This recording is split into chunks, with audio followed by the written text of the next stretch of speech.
myself some goulash, okay?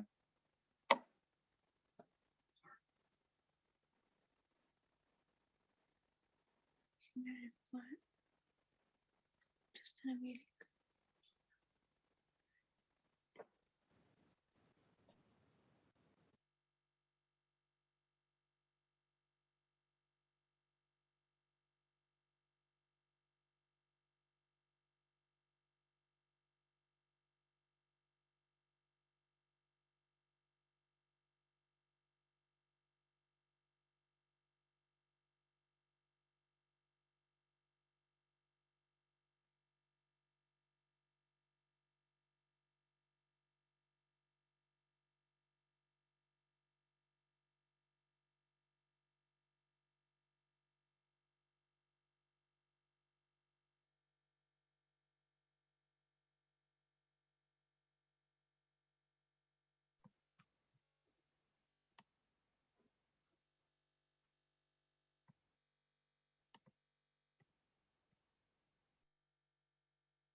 At 45 a.m. and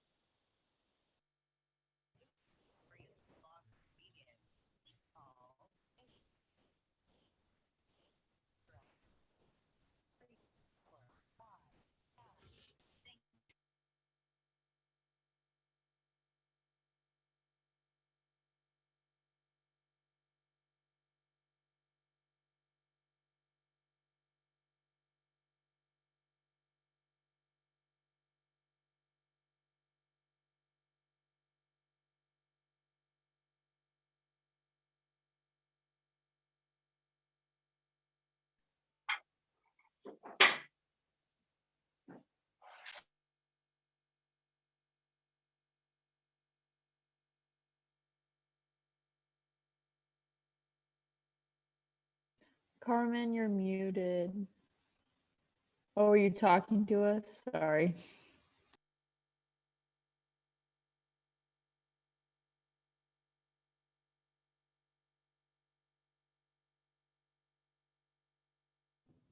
Sorry, Maisie, were you talking to me? No, I thought you were talking to us. Oh, no, I was just chatting with Jenny. Thank you. Good looking out, though.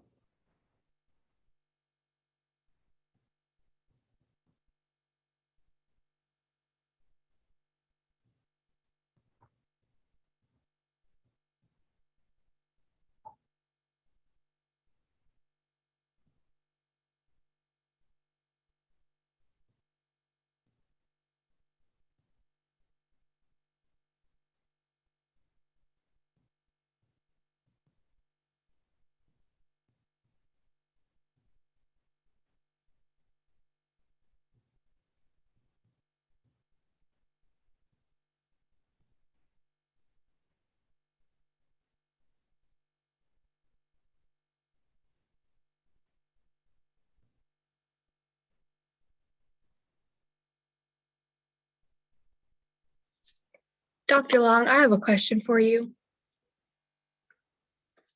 Who is the lady behind you in the portrait? I wanted to ask for a while and I didn't.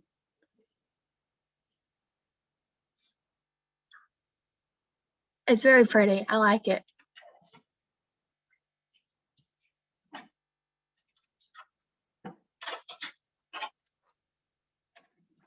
Oh, Doctor, you're muted, Dr. Long. Yes, that's me. It is. It's very pretty. I like it. Thank you. Thank you. I thought it can't- was. Yeah, I that's thought from it a was. long time ago. Yeah, I kind of figured it was. I just wanted to ask and make sure. Yep, that's me. I was very young then, about 30 years younger than I am now. I like it. It's very nice. Thank you. Thank you. It was a gift. Are you all ready for all this? Lakin? I suppose so. Well, I've been trying to write down everything, so I'll be there. I've never seen so many activities in 2 weeks. I'm looking forward to it. Yes. You all are going to be at Peninsula College, is that right? Yeah. Yes. Okay. And people can come, right? Yeah, I think it's the max you can bring is 4, but if you have extra, they're trying to make it to where you have a little room. Okay, good. Well, we'll be there. All right. I'll be glad to see you. That'll be an exciting night for us all. I wonder if Jenny's here. Jenny. Hi here. Here I am. Jenny, when is the meeting for the students of the month? When is that We're having present? that June 9th June 9th? at 4 o'clock at the Lincoln Center. Okay, thank you. All right, are you guys ready for us to perform? Yes, sir. Oh, yes. All right, I'm Jarrett Hansen, Director of Bands. This is my first year here at Port Angeles High School. Happy to be back home on the peninsula. Thank you to our district for your support of music, especially during the time of COVID, and for entrusting this program to me. This has been a great year for us, learning a lot, and here's a teaser for our concert tomorrow night at 7 o'clock in the PAHS auditorium. All are welcome, and have a great evening. 1, 2, 1, 2, 3, 4.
I won't be able to use my Zoom.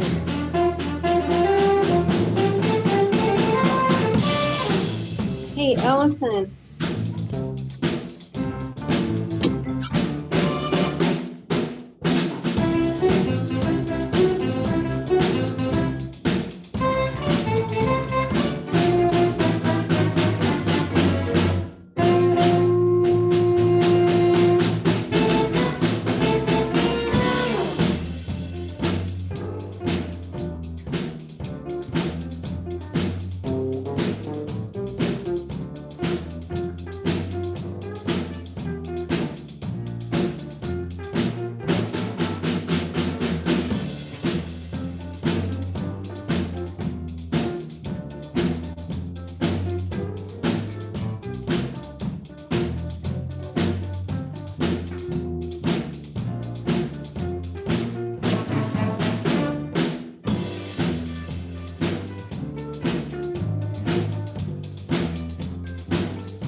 Thank you so much. Awesome. That was great, Mr. Hanson. Thank you very much. And students, awesome. Well done.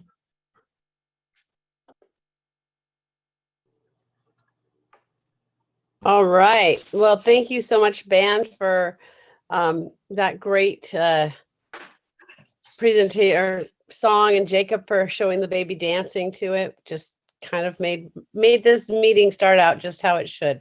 So with that, I am going to call to order this school board meeting. It's 7 o'clock. It's Thursday, the 27th. And with that, Jenny, if you're going to put up the agenda, so I can attempt tonight to follow along.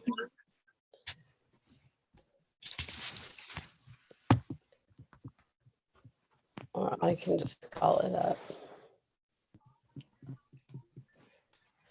All right. So Carmen is our first up. She's going to introduce us to our remote board meeting. Carmen, take it away. Thank you, President Bethner. Hello and good evening. As the moderator of the Port Angeles School District remote board meeting, I would like to welcome you to the May 27th, 2021 Board of Directors board meeting via Zoom. This meeting is being presented remotely for all attendees. Items to be mentioned before we begin is that this meeting is open to the public and is recorded. You can listen to all past board meetings by visiting board docs through our district website. If you have any comments that you'd like shared with the board of directors, please email Jenny Wilson, the executive assistant to the superintendent, at jwilson@portangeles.org.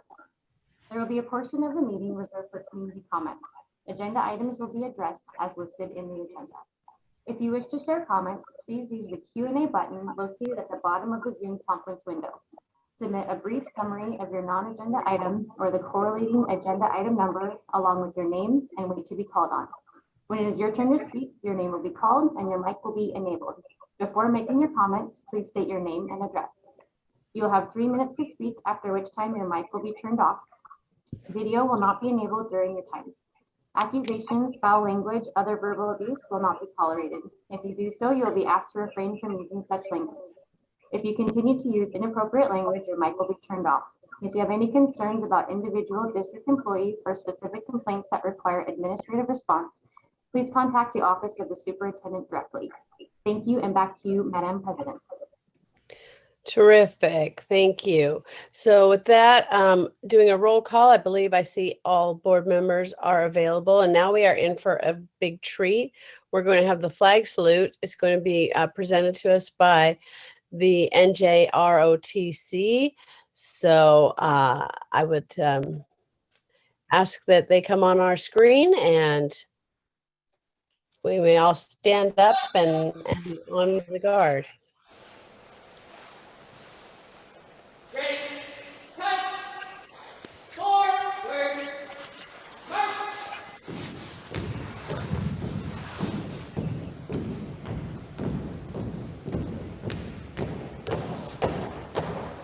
Cut, hold, order, cut.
Well, that was amazing. Thank you very much. Okay, sorry, I'm having technical issues now. So with that, we are going to move into Director Kelly, if you could please give the acknowledgement of tribal lands. We acknowledge that we are on the indigenous lands of Coast Salish peoples who have reserved treaty rights to this land, specifically the Clown tribes. We thank these caregivers of this land who have lived and continue to live here since time immemorial. Thank you. Which is going to take us now to agenda approval. What say the board? Does it look good? Looks good. All right, I'm going to assume I don't hear any problems with it. So we'll move on to the consent agenda. The purpose of the consent agenda is to recognize routine matters to the board. So I will ask for a motion. So moved by Director Kelly. Seconded by Director White. Thank you. All in favor? Aye. Aye. Okay. So now we're going to get to the fun stuff. Well, I guess board correspondence is next. Jenny, do you have any correspondence for us? There's no correspondence for this meeting. Great, thank you.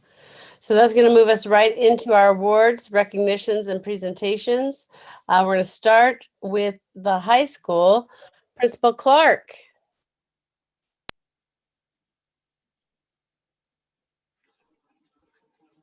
Good evening. Jenny, you going to bring up my PowerPoint for me, please?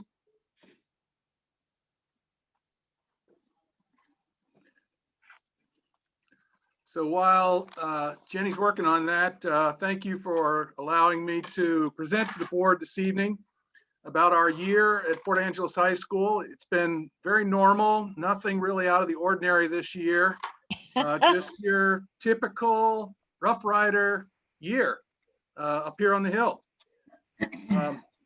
That's not true, but as I was preparing for tonight's presentation, you know, I have a PowerPoint and I just take the, here we go. I just take the PowerPoint from the previous year, although we actually skipped last spring, and I update it. And I start off with a list of our key accomplishments from the year. And the year before last, it ran to 6 pages of bulleted items. This year, it was considerably slimmed down, which I think represents what was missing out of a typical year at Port Angeles High School.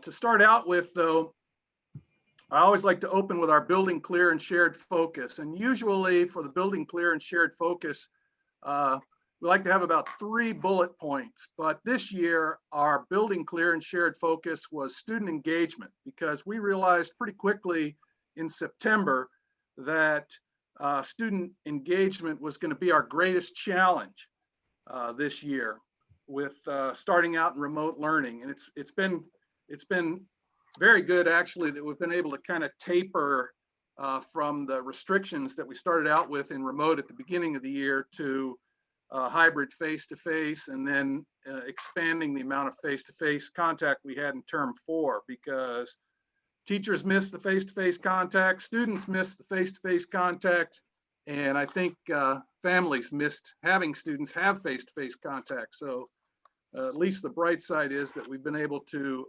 increase that.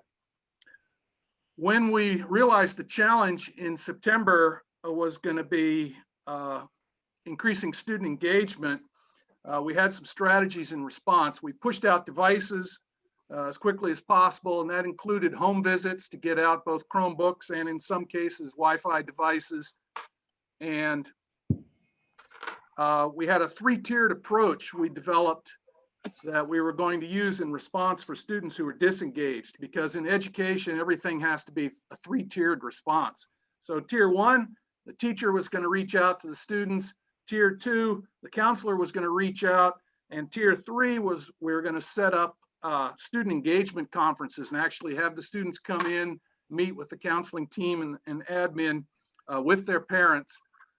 Pretty quickly, we discarded tier 2 and realized that for the students that were disengaged, we needed to jump right to tier 3 and bring them in and we held over 150 student engagement conferences. And for most of those students, while we were in remote learning, the strategy that was going to be most helpful was to bring them in for tutoring, which we were allowed to do. And so we were able to help a lot of those students get connected. Go ahead and go to the next slide, Jenny. Starts with key accomplishments 2021. I think I saw Talia Anderson in this meeting, and Talia was our National Merit Scholar this year. That means she's in the top very small percentage of students nationwide in terms of scoring on the preliminary scholastic aptitude test that is taken in the junior year. And what this reflects is that Talia is very good at taking standardized tests, and also she's very talented and knowledgeable academically. But getting to know Talia and watching her over this past year as a senior, a lot of her main interest is in the arts, drama, and she's an extremely talented student, and I predict great things for Talia going forward. Normally in the fall, we would have a college and career fair. Obviously, we couldn't do that in person, but the counseling team, especially Jason Gooding, improvised and organized a virtual college admissions panel discussion with representatives from Western, Eastern Washington University, Wazoo, Evergreen State College, and Central Washington University. Our big October Professional Development Day on October 30th was spent further working on identifying essential learning targets and adapting curriculum for remote online learning. We had to both reduce the number of learning goals for our classes and reduce the amount of work and the learning targets. So a lot of the focus of the core academic classes especially was working in teams to identify and select the essential learning targets so that we could make sure that we were delivering quality instruction and preparing students for next steps. We provided tutoring services at 3 different locations, focusing on ELA, math, and science, and we had some very talented AmeriCorps volunteers and paraeducators who were very qualified to tutor students in those core academic areas. And we also worked with Allison Schilke in the library, and she kind of did triage. So a student could go in the library and work on any subject, or if they needed special help in ELA, math, or science, she could send them to one of the staff that could provide tutoring and support in the specific area that they needed. I already mentioned the 150 plus in-person engagement meetings. Jenny, kind of scroll down a little bit to the next slide. Yeah, thank you. In term 4, and I believe this was funded with some of the federal COVID relief money, we were able to add, kind of beef up our Learning Strats credit recovery for seniors, helping them get across the finish line. We were able to add 4 sections of Learning Strats credit recovery class during term 4. We administered 48 advanced placement exams. And again, I would remind the board that we're kind of moving away for the most part from AP exams more to college and the high school courses, because while the AP exam is great, but it relies on a single high stakes exam.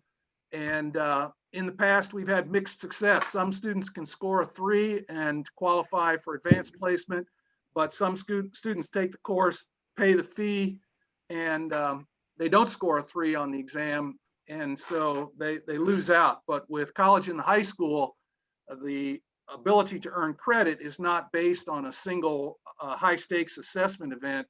So it tends to we're just kind of moving in that direction. It makes more sense for our students. It is a little more expensive for the college and the high school credit, but there's options available to help students in need for funding for that. At our pop-up vaccination clinic, we vaccinated 75 students and 3 adults over 2 days. That was the initial set of first dose vaccination clinics. We had our first second dose clinic today, And when I checked at 12:40 a.m., they weren't quite done, but they had administered over 50 vaccines today. And so they'll be running that again tomorrow. And as you might know, now they're doing, at this clinic, they're doing first doses for students between 12 and 15, whereas the first one was 16 and over. And then they'll be coming back after the week after the last day of school to administer second doses to the students that got first doses today. We implemented the Character Strong curriculum.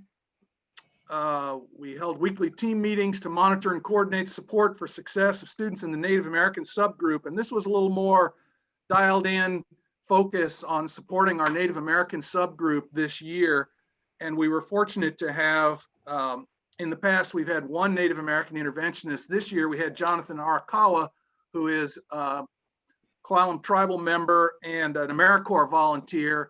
And he was part of our team that had our weekly meetings focusing on students. And he was really an enhancement to our support for Native American students, because Jonathan and Reba have kind of complementary approaches to how they support students. So it was really helpful to have Jonathan on board this year.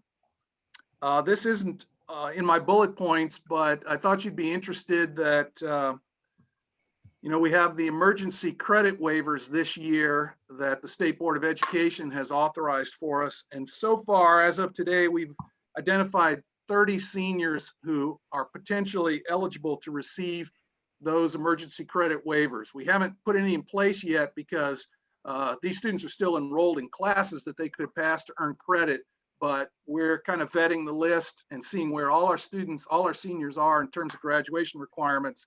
And we want to be ready to put those waivers in place for the students who qualify to help them get across the finish line and graduate. Stay where you are, Jenny. So probably one of our most important accomplishments this year, especially from the student point of view, has to do with the social aspect of high school, kind of the culture outside of the classroom, the cultural experiences that students have in high school. And we were able to recreate starting in term 3 and especially in term 4, some of the key events. And I think this was very meaningful for our seniors. We were able to basically pack 3 seasons of athletics, 3 kind of foreshortened seasons of athletics that involve the work of the athletic director, and you'll hear from Dwayne after I go, and our coaches, officials, and health professionals. The music program was able to gear up more, allowing students to actually perform in class with some restrictions. And the teachers did a great job of putting plans together that were approved by the Department of Health to allow us to do that. We just are wrapping up. Today basically is the last day of our spring homecoming week, which is really weird because homecoming's normally in the fall and has a big football game at the end. But a lot of the fun competition and events of homecoming took place. And really the student leadership and the class advisors and the students that participated get a lot of credit for their creativity and flexibility, because the scheduling was very difficult, because as soon as we started trying to schedule the homecoming events, we immediately ran into conflicts, and they were flexible and we were able to kind of do workarounds. But we had students participating in homecoming competitions and then turning around and taking AP tests or running off to basketball games. And it's been really busy, to tell you the truth.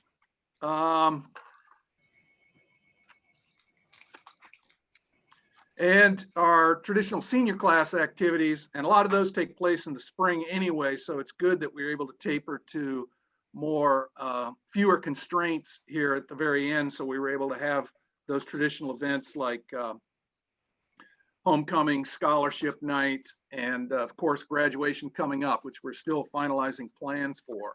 And we'll be having a meeting tomorrow with Superintendent Nolan Deuce and myself to talk about what we can get away with while still being responsible and following health guidelines, so we can have a good graduation. But I think it's going to be great. Scroll up a little bit there, Jenny. Thank you. So scholarship night, some of you were there. Thank you for coming. There's our totals, 2,782,365 total scholarships, and $500,000 and change from our local donors. This slide catch up, Jeff. We continue to enjoy generous support from our many scholarship donors in the community, and the scholarship totals are down just a little bit this year, but pretty close to what we've had in the past. So we're very grateful for that.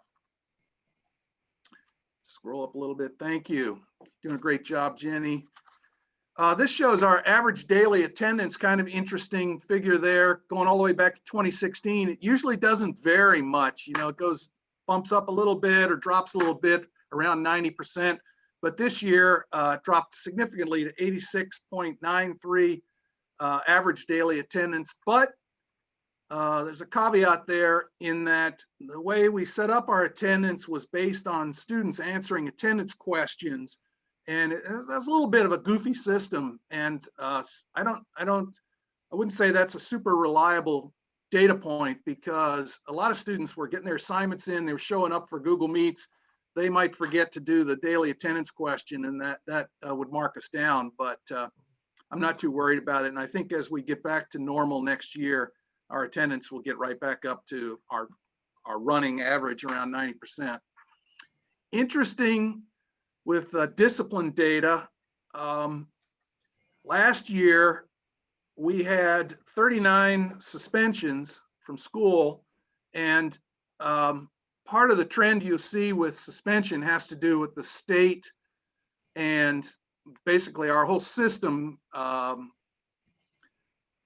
revising our approach to discipline, coming up with more progressive approaches to discipline with overlaying a filter of equity and trying to reduce time out of class and time out of school. But last year we had 39 suspensions, and that was only up to March 13th, because we had 0 after March 13th because we sent the students home, so couldn't suspend them at that point anyway.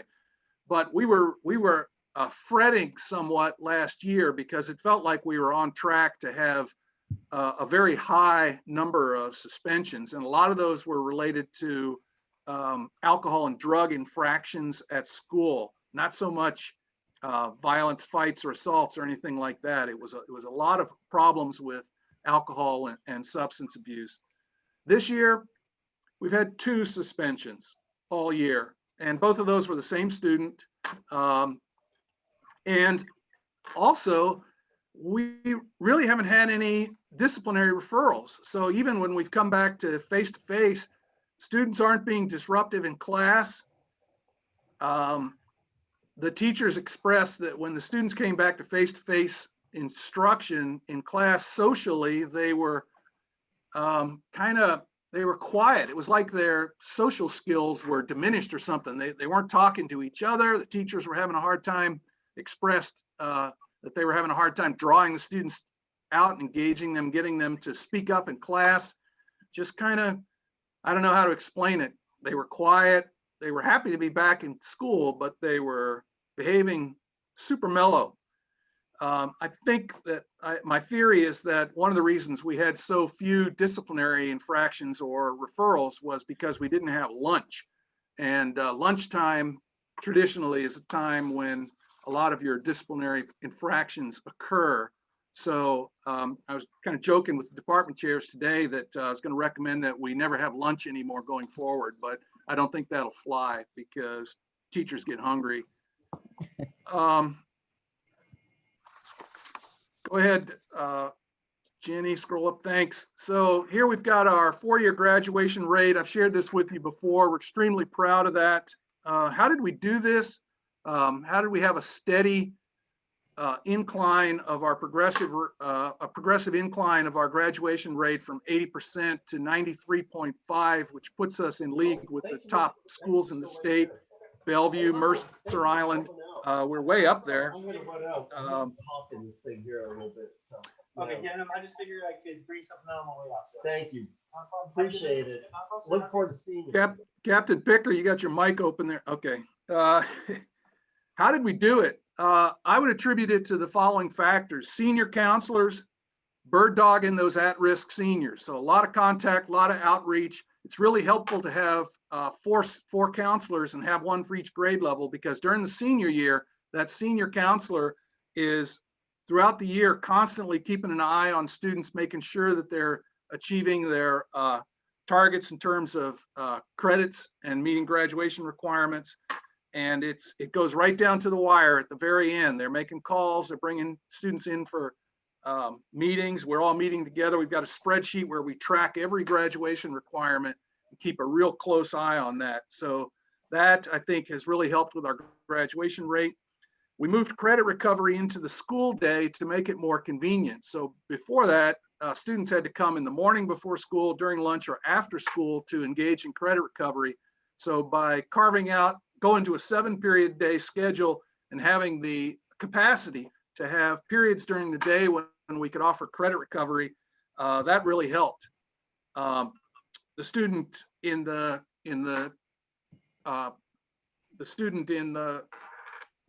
learning support credit recovery class, learning strategies, gets credit for being in the learning strategies class, and they make up the credit for the previous class that they failed. So it can really accelerate for at-risk students or students that have gone off the rails, getting them back on track.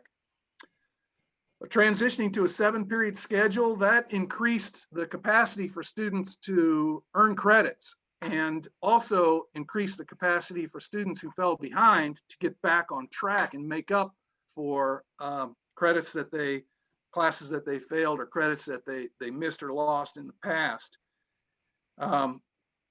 We spent a year of professional development looking, this was in 2016, looking at progressive grading philosophy and practices. And we weren't able to get everybody to buy into some of the progressive grading practice, but a lot of our teachers did revise their grading practices, kind of move away from deadlines, giving students more opportunities to submit late work, sometimes with a penalty, sometimes not.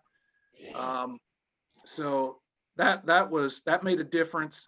And we increased cross-crediting options to increase ways that students could meet requirements based on the pathway approach. So that helped students meet graduation requirements based on what their interests were and what their plans in their high school and beyond plan were. The next slide I'm especially proud of, and that's our graduation rate for our low-income subgroup. These are students that would qualify as living in poverty. They'd be a free and reduced lunch. And I think the state average graduation rate for the low-income subgroup statewide is like 81 or 83%. So we've done really well, and it hasn't been a steady incline like our overall graduation rate, but as you can see, it's climbed up to 90.7 last year, which is kind of remarkable considering that we went into remote and sent our students home after March 13th, that we were able to do that. But again, that's the senior counselor supporting and following up with those students and holding them accountable. All right, let's have some fun. So next up, we have our students of the month, Henry Shaw and Maisie Tucker. And I'm going to talk a little bit about each of them going forward in a little bit of later slides, but there they are. So let's go to the next slide, Jenny. So each year, the Puget Sound Association of Phi Beta Kappa honors graduating seniors with a love of learning, and they email me and they say, give me a name, give us a name, because we want to send a book. And it's a different book every year. So this book is going to be presented to Maisie Tucker. There it is, Maisie. I'm going to give it to you tomorrow if you're here. I don't know if you've heard about this book. I'm really interested in it, just kind of leafing through it and reading the sleeve. I want to read it myself. But Tara Westover, she grew up in Idaho, lived in isolation and basically kind of deprivation. Her families were survivalists. They didn't really believe in modern medicine or much in the way of schooling, but she managed to educate herself and get admitted to Brigham Young University, and then the light of learning lit for her, and she ended up going to Harvard. Cambridge University.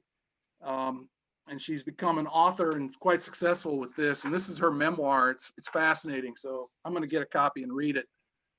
But that's going to be from Maisie. And the reason that I nominated Maisie to receive this recognition is because in addition to rocking a 4.0 average, Maisie really impressed me this year with her leadership. And I know that she's done a great job on the board, and that the board is very appreciative of her service. But she came to me very early in the year, and some people complain about the restrictions of the COVID, and some people blame the government, the governor, the CDC, each other, whoever, there's a long list.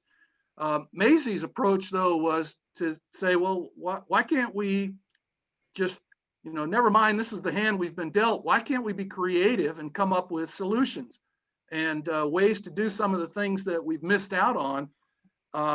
So she worked creatively in response to adversity to plan events, including homecoming and senior gala with the other leadership students, despite the constraints of the COVID pandemic. Maisie somehow manages to earn straight A's in our most challenging academic courses while playing in the symphonic orchestra, participating in 2 sports, swim and dive and gymnastics, serving as the senior class president, serving as student representative on the school board. And since I'm friends with her mom on Facebook, I found out just the other day that she's active in Girl Scouts too. I don't know how she does it all, but she is pretty amazing. So my hat's off to you, Maisie. Congratulations. Thank you. You're welcome. You're awesome.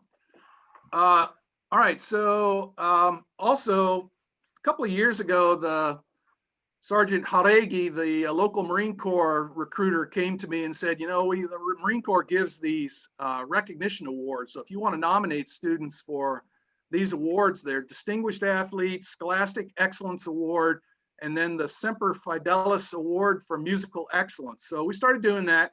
And this year, Sergeant Haregi left the Marine Corps. We have a new Marine Corps recruiter, and I just met him today. His name is Sergeant John Shelton. But the Marine Corps has an online site where you can submit your nominations, and then they prepare the certificates and send them to the local Marine recruiter. And normally he would get all dressed up in the awesome Marine Corps uniform, and he would come to the meeting and present these certificates in person. But I think I might have been a little, I don't think I gave them enough time to prepare the certificates, but I think they're on the way. But nevertheless, I asked the coaches who they would nominate for Distinguished Athlete, and quite a few nominations came in, and I selected 2. And the male Distinguished Athlete, and the qualifications are they have to be a member of a varsity team, they have to be a high school junior or senior, a leader among his or her peers, and an outstanding young citizen. So Jacob Felton was nominated, and I selected Jacob because he has a very high GPA. I can't forget if it's 4.0 or anyway, it's right up there. And he was selected all-league football kicker, linebacker, and running back. And all I can say about Jacob is you need to go on Facebook and watch the highlight film that Coach Washi posted, because Jacob is like a one-man wrecking crew in those highlights. And he just, the main plays that are depicted in the highlight film, he's a defensive back, and he just blows through the line and pancakes the quarterback over and over. And it's just amazing to see. So he was an amazing impact player on offense and defense. And he brought a kicking game to Port Angeles' football team this year. So Jacob really made a huge contribution. So I selected him to nominate for the Distinguished Male Athlete. For Distinguished Female Athlete, I selected Emma Olson. And Emma's a 3-sport athlete. Actually, she does volleyball, tennis, and is a manager in basketball.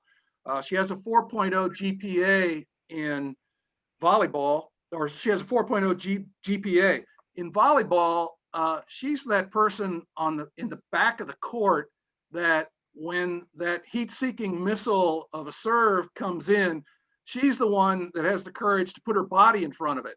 And I went to a volleyball game this year and I was watching this, and Emma, I mean, these things are coming in just, it's crazy. And she would just put herself down there and pop them up and put it into play. And she did this over and over and was super consistent. And I've gone to a few volleyball games over the years, and I don't think I've seen I don't even know what they call the position back there, but I don't think I've seen one as consistently effective as Emma. So libero, that's right. So they wear like a different colored jersey or something like that. But Emma, you were pretty amazing in the games that I saw. So congratulations. Well done. You're the Marine Corps Distinguished Athlete. The next one is the Semper Fidelis Award for Musical Excellence. I swear, I didn't have anything to do with this. Maisie was nominated by Nathan Rodall. And again, she has a 4.0 GPA, and she plays the cornet in the symphony. And no, she plays the violin, but she's really good. So congratulations. And you can thank Mr. Rodall, he nominated you. Congratulations. Next is the Scholastic Excellence Award, and several students were nominated, but I selected Henry Shaw. Henry's pretty amazing and pretty well-rounded. And the thing that I really like about Henry is that I really like it when students are super strong academically, but then they don't just live a life of the mind, but they can work with their hands. And Henry found a home in Tim Branham's wood shop. He has a 3.982 GPA, so just right up there. Looking over his transcript, he took all the challenging courses, AP honors, but he really, again, found a home in Tim Branham's wood shop and was a super student in there and an excellent craftsman. He built a cedar strip kayak, I think, and apparently it was a thing of beauty to behold. He's also very well-rounded, participates in swim and dive, tennis and cross country, so he's a 3-sport athlete as well. So congratulations, Henry. You are the recipient of the Marine Corps Scholastic Excellence Award. So great job for all of those students. You guys are some of our top performers, and we really appreciate you. So next steps, obviously, you may know this, we've got a new principal coming in, Tanner Zart, and I've been meeting with him and trying to help orient him to the high school and the job, trying to represent to him some of the challenges that he faces, but I haven't scared him off yet, so things are going pretty well along that front. Next year, fingers crossed, hopefully we will return to something resembling normalcy, face-to-face campus-based instruction. We should continue to integrate credit recovery learning strats into the daily schedule, because I think this has been a key factor in our ability to get that excellent graduation rate for Port Angeles High School. And then a challenge is going to be to identify learning gaps and plan remediation. I think that's important, but I don't think it's going to be a huge challenge. I think that our students I predict that our students are going to rebound. And, you know, learning, it's obviously there's a lot to say for learning facts, learning knowledge, but to me, skills are important, and the ability to think critically is extremely important. I don't know about you, but I did well in biology in high school, but I think if you ask the average adult if they could identify the functions of the vacuole in a cell, a lot of us maybe have forgotten some of that knowledge-based stuff, but we could go look it up, and we have a context in which to create understanding. So the bits of knowledge, the specific things that we had to know to pass the biology exam that we may have forgotten, you know, 6 months after we graduated from high school, we can go and return and look those things up. But we know that the cell is a complex organism that has multiple parts that serve different functions. And so I predict that students are going to be able to get back on track and resume their learning. So go ahead, Jenny, scroll up. So that's all I have, unless you have questions for me. And then after, if you do have questions, I'll answer those. But then we'll have presentations briefly from Counseling Services, Dana Snell, Music and Art, Mr. Rodall, CTE, Lisa Jocelyn, and Dwayne Johnson with Athletics. So I could take your questions. Okay, anyone on the board have any questions for Principal Clark? Thank you, Jeff. You're welcome. Thank Kinda you for fun. all you've done for us. We appreciate you, and happy retirement. You'll Thanks. love every day of it. I'm looking forward to it. Anyone else? I'm good, but I just wanted to say thank you. Thanks, Thank you, Jeff. Jeff. And enjoy retirement. Thanks. My pleasure. Thank you.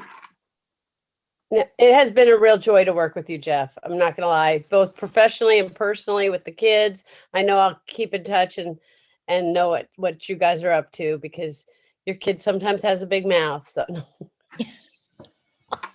Thanks for letting him come over to your house. anytime, he's always welcome.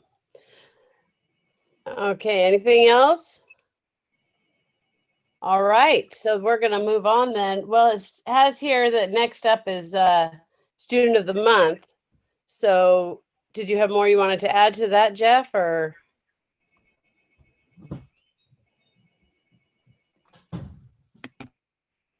I think that was covered. So we'll move into CTE athletic and music. That's great. Okay, so let's go in the order in which it's presented here. With start with CT&E, which I believe is Mrs. Joslyn. That is me, yes. I want to thank you for inviting us back again to share about CTE happenings.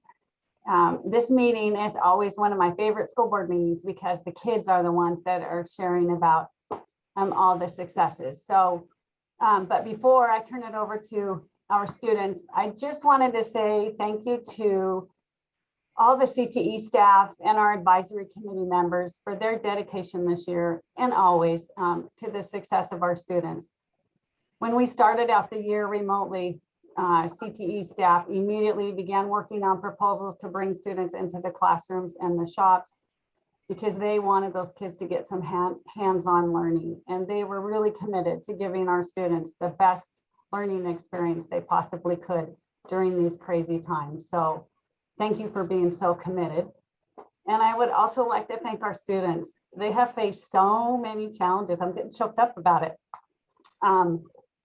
And you'll hear about some of the success tonight. And I know you've heard it and seen success stories and news and notes from all of our kids, not just not CTE kids, but they have really persevered. And I couldn't be more proud of the students in the Port Angeles School District. So thank you, kids. Congratulations on all your successes. Okay, why do I do this? I always get so emotional.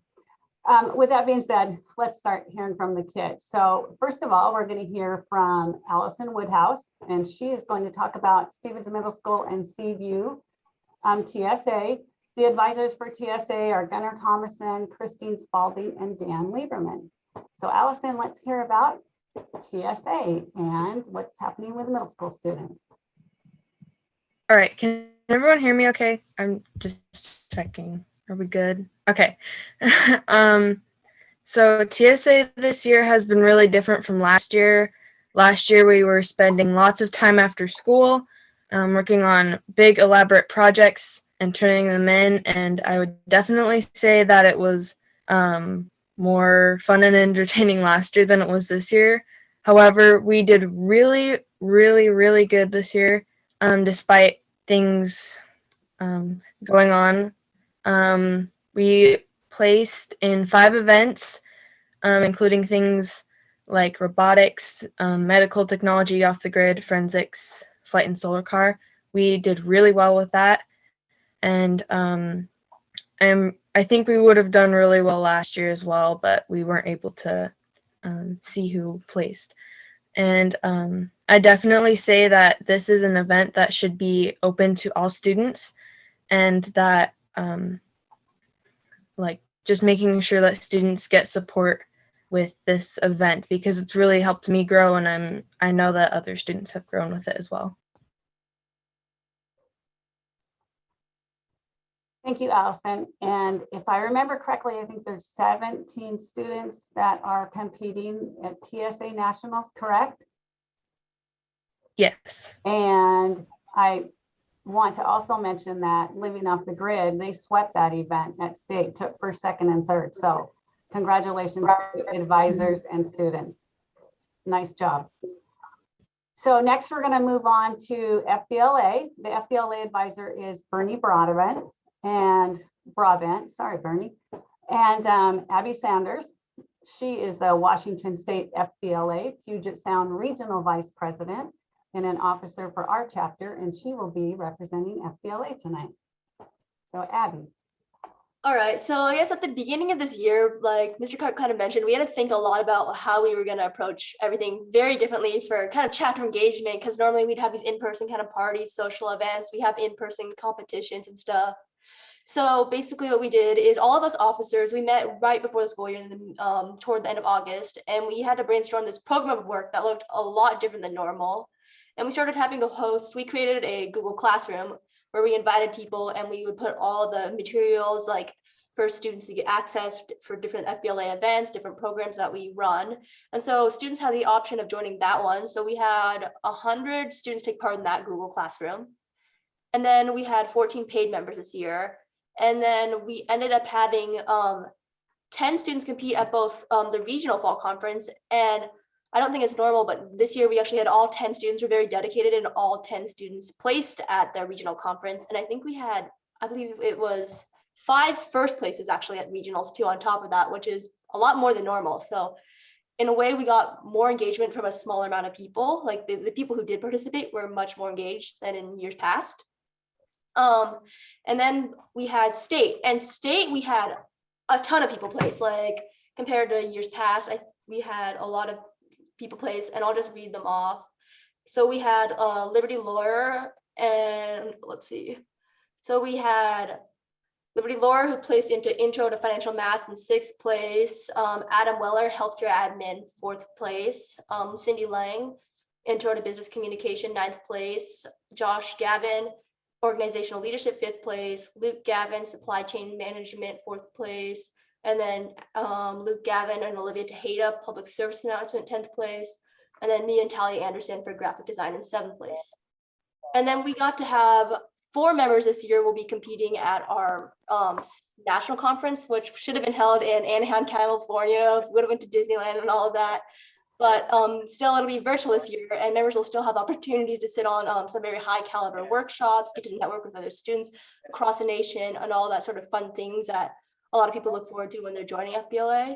And so the virtual conference will be held from June 29th to July 2nd. And we will have 3 members competing in that, who are Adam Weller, Josh Gavin, and Luke Gavin.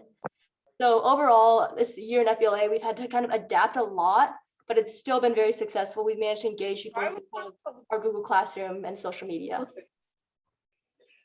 Okay. Thank you, Abby. So next, we're going to hear a little bit about what's been happening with our communications technology classes. They are taught by Patrick McGinnis, but he has been on family leave with a new baby. We were very fortunate to have Jaden Sparhawk step in as his substitute for the past few months. And I really wanted to give her a shout out and say thank you so much for your dedication to keep those programs moving forward. You have been doing a great job, so thank you. So Talia Anderson, who we've already heard about tonight, the National Merit Scholar. She's also an award-winning FBLA member. She will be sharing out about the communications program, and you'll hear a little bit more about her successful year. So Talia, please share your information. All right. So one of the most exciting things is we have several student Emmy nominations by the National Academy of Television Arts and Sciences, with students from Patrick's McInnes's video production class. In the sports story or segments category, we have Snowboarding Evolves by Piper Jensen. In the short form nonfiction category, we have The Beating of Hopeful Wings by Katie Cobb, Abby Sanders, Maisie Tucker, and myself. In the public service announcement category, we have 2 nominations, one for substance abuse by Piper Jensen and one for sleep deprivation by myself. And then in the animation, graphics, special effects craft award category and the editor craft award category, there are 2 composite reels by myself that were nominated. And there will be a virtual awards gala on June 5th where we find out about the winners and they will be announced. And then moving on to Thespian Society, which I think is the most exciting, is we've been able to put on 2 main stage productions this year, which are a lot of fun. In the fall, we did Neverending Story, which is directed by Anna Anderson. And then about a month ago, we wrapped up our spring production, which was student directed. And Mr. Rodal stepped up to be our advisor for that, which we're very appreciative of. And we managed to do a student directed performance of RUR, which was a lot of fun. Thank you, Talia, and congratulations on your successful year. Next, we're going to talk about the NJROTC program, and Captain Jonathan Picker and Senior Chief Justin Beck are our NJROTC instructors. They actually had their awards night tonight. Jeff and I had to run down here to get logged onto this meeting on time. And so the cadets are busy, so Captain Picker here is to speak about the Rough Rider Company. So Captain, it's all yours. Okay, hi, good evening and good to see you all. I would rather have a cadet talking, but they've been standing at attention for over an hour and I think they're a little bit wiped out. So I'm throwing myself on the sword and doing this for them this year. I just want to say the big part of ROTC this year was we're trying to make kids feel connected, and all of our activities that we attempted were to make kids feel like they were a part. We were fortunate enough to have teams this year in reduced numbers with keeping social distancing, but we had some standout performances in our air rifle for a precision team. We were able to qualify for the national championships, which for the Navy, that means we're competing with 600 schools. And our team finished 5th overall. And individually, Jenna Sanders, as an individual shooter, finished 8th, which is pretty amazing when you consider all the schools that competed. Like many sports, our season was canceled. We're about almost one of the only shows in the state actually able to practice. And so to keep the kids engaged, we had our competitions within ourselves. So we met a few times over the last 3 months and had competitions on Saturdays to keep the kids engaged. With all the things that they did, we did end up getting selected this year with the as a top 30% in the nation, and we were awarded the Unit Achievement Award, which is a good BZ for the kids. And you know, they don't know that. I mean, for people who've been around longer, this is our 15th year that we've been recognized as a one of the top units in the country. So, and this is all because of the kids. It's really wonderful to see how they step up, how they volunteer, how they choose to lead. We also did fun things this year.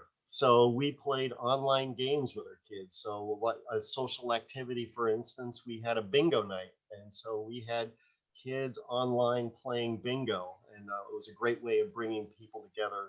But we tried to do things this year.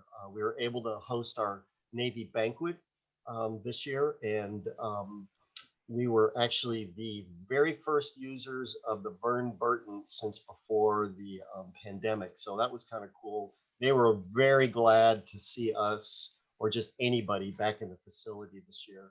And last thing I want to give a big shout out is we participated in the Vietnam War Memorial Push-Up Challenge. And so units across the country Army, Navy, Air Force, Marines participate in the push-up challenge, which basically mean attempting. There are 58,318 names on the Vietnam War Memorial, and we're going to attempt to do one push-up for every name. And if you've been reading the district's news and notes, we've put in a couple things how we're doing, and we actually met the goal, surpassed our goal, and we finished second in the nation, and we did 66,287 push-ups. And people in the district contributed to this. And I just big shout out to Tom Wall's PE class, because his PE class contributed 18,535 push-ups. And, we also had teachers stepping up. We had a football team. They did 4,390 push-ups. We had the front office with the ladies in the front office doing 150 push-ups. So, that was really a great job getting people together to do things in this crazy year. So it's been a good year. Cadets have done a good job, and we're looking forward to seeing them in person for the next school year. Thank you. Thank you, Captain Picker, and thanks again for inviting me to be a part of the award ceremony tonight. It was an honor to hand out some more awards to the cadets.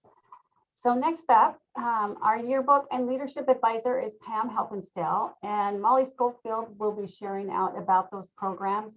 But before she does, just like Jeff did, I want to give a big shout out and thank you to Pam and all the leadership students. It was so fun having homecoming week. During these challenging times, they have given PAHS a bit of normalcy. And I really thank them for that. It was so fun watching the school spirit this week. I'm sure I can speak for the entire staff and the student body that it was such a fun week. And we thank you so much and appreciate the hours and hours of time it took to organize a homecoming week during these just crazy times and random schedules. So thank you so much. So Molly, I invite you to share out about the year. Hi, everyone. So I'm the Associated Student Body President at Port Angeles High School. This year has been a whirlwind, and we are all very exhausted after homecoming week, speaking for a lot of students. It's been a great week. Seniors have swept every single win, so congrats to the seniors. We needed that. We needed that this year. So starting in August of what leadership has been doing this year, we've had a student Q&A panel to answer student questions regarding back to school on August 25th. We had weekly recorded Tuesday talks, replacement of our daily bulletin at the high school until students return to school on the hybrid schedule. A series of videos that we called Writer Rush, where we featured staff in school buildings to get students acquainted with what the high school looks like during the time when we were not at school at all. The virtual/live club fair was held in September. We got a lot of students involved in clubs this year, a lot more than normal. Created some normalcy for students. Pumpkin carving and costume contests were held in October with prizes virtually. We had a phone addiction educational video and Instagram campaign that was held in October with the leadership class. Student class t-shirts were designed and sold in November. I'm wearing our senior one right now. We held a student mock presidential election during November on election day, where we voted the correct one, which was Biden for our current president. Successful clothing drive from October 28th to November 18th. Drop-off locations included Swains, Lincoln Center, and Steve Methner Insurance, which we're super grateful for. The freshman and new student campus tours took place over a 2-week period in November. Great to have the freshmen on campus and kind of get them acquainted since we couldn't do that earlier in the year. A virtual holiday sweater contest was held in December with prizes. ASB and the class officers produced a Martin Luther King virtual assembly to the Port Angeles High School students for MLK Day. We had a welcome back to campus video that was produced for the student body prior to the hybrid return to school. An educational video for the student body was produced titled How to Support Friends with Depression. We had a beach cleanup that was held in January at the pier and on the waterfront trail, partnering with the Ocean Conservancy. A kindness video series was produced. Each week had a focus challenge for our staff, students, and community that was shared along social media. Students contacted local businesses for donations for our foster students at Port Angeles High School and Stevens Middle School to provide coupons and tickets to the movie theater and swimming pool. We had a few spirit weeks held with class competitions and prizes in the past month or so. And lastly, but certainly not least, we have finally got to have our homecoming week. It's been a spring homecoming, as we've already mentioned. So almost all of our main events happened. We had Buff Puff, Carriage, Ultimate Frisbee, mural painting, lip syncs, and more. And I would encourage you all to go find the link for our homecoming assembly. It's about, I think, a little more than 20 minutes, and watch our lip syncs especially. Those are super fun always, and everyone always enjoys watching those. So those put on a lot of work. You also get some like sports updates on that as well. I think that's pretty much it for our leadership updates, but also for yearbook. We've been working on our yearbook all year. It's been a very rough process because we haven't had anything until the past about 4 months where we're just taking every single sports picture. It's been crazy.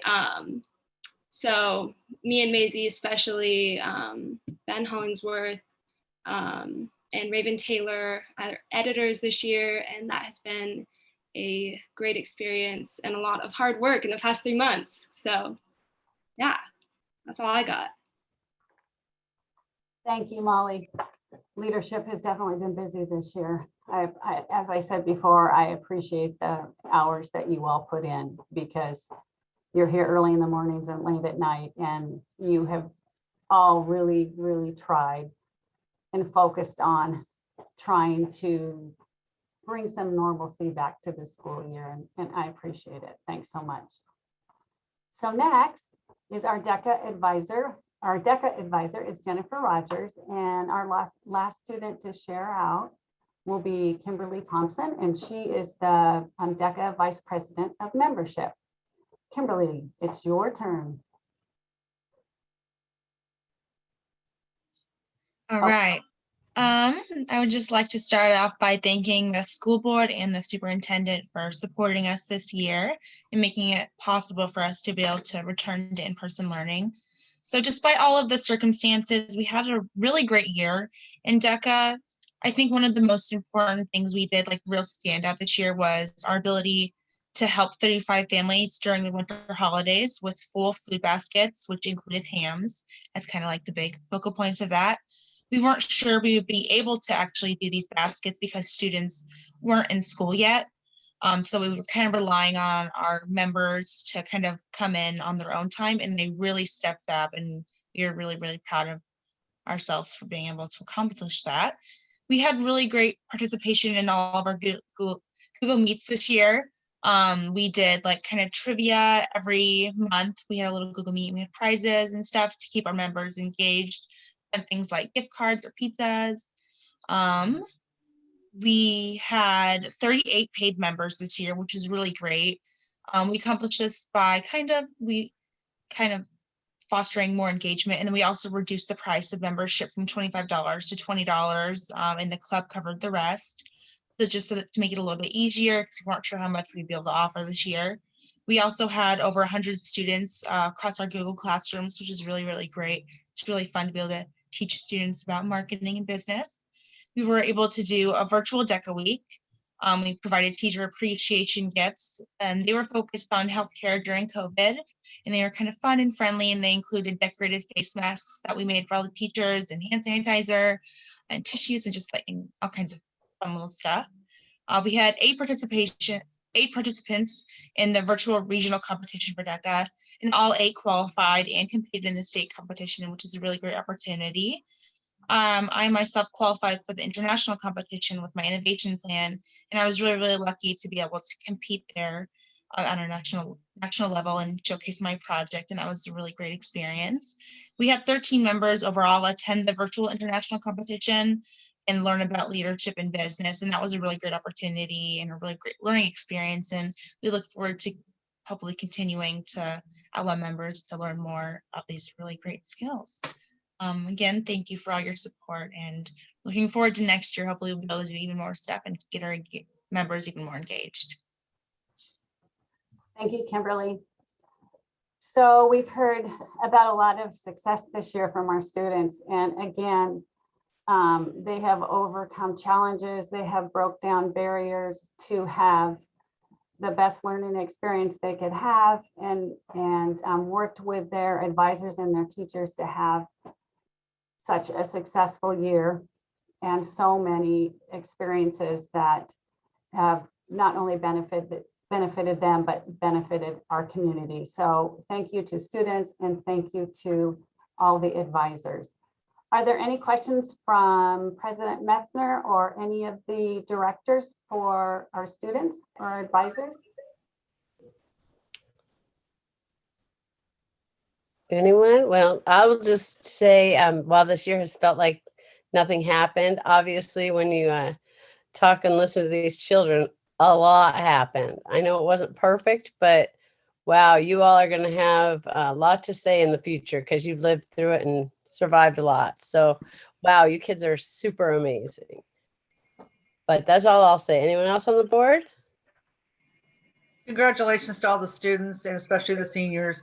And thank you to all the advisors and all the staff and all the great work that Lisa's done. Thank you.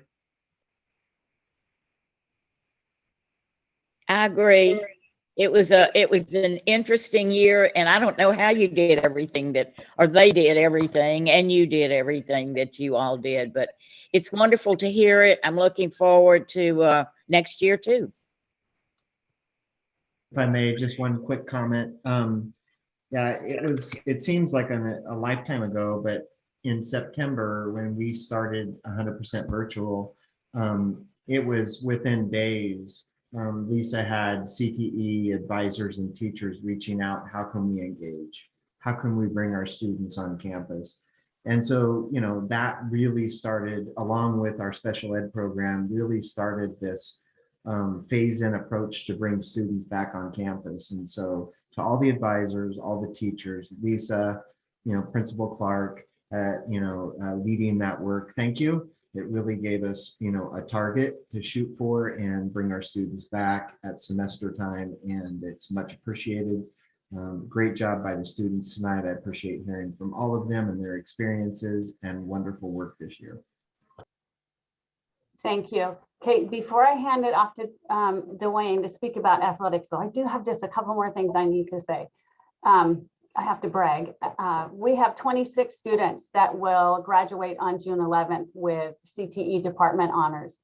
And what we are even more proud of on scholarship night, those 26 students, I'll get choked up again when I say this, they were awarded over $900,000, oh my gosh, in scholarships. So we heard about some of the amazing things they do, but obviously we're not the only ones that think that. All of the scholarship donors in our community are proud of these kids just as we are. So thank you to all the scholarship donors, and congratulations to the 26 that will graduate with department honors. And then lastly, everyone needs to put August 15th on their calendar because we are going to have a CTE Expo. We're not quite sure of the name yet. We haven't come up with it. But on August 15th, I invite you all to come down to the Port Angeles Wharf, formerly the Landing. Middle school and high school CTE staff have been working collaboratively with the Wharf, with our advisory committee, and with Carmen to put together an event that showcases our CTE students from Stevens, from Seaview, and from the high school. So it's going to be from 10 to 2, August 15th, and there's going to be a lot happening, and there'll be a lot more to come on this event. So thank you again for letting us share tonight. I really appreciate it, and I appreciate all the support that you all have given us this year. Thank you. Thank you, Lisa.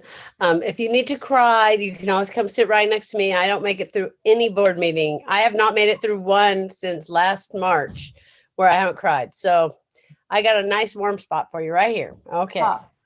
Thank So you. we're Usually they take bets on how long it will take me before I start crying, but I was really trying hard, but thank you. You did good. Okay, so now we'll bring up, let's see, Coach Johnson is going to present on athletics.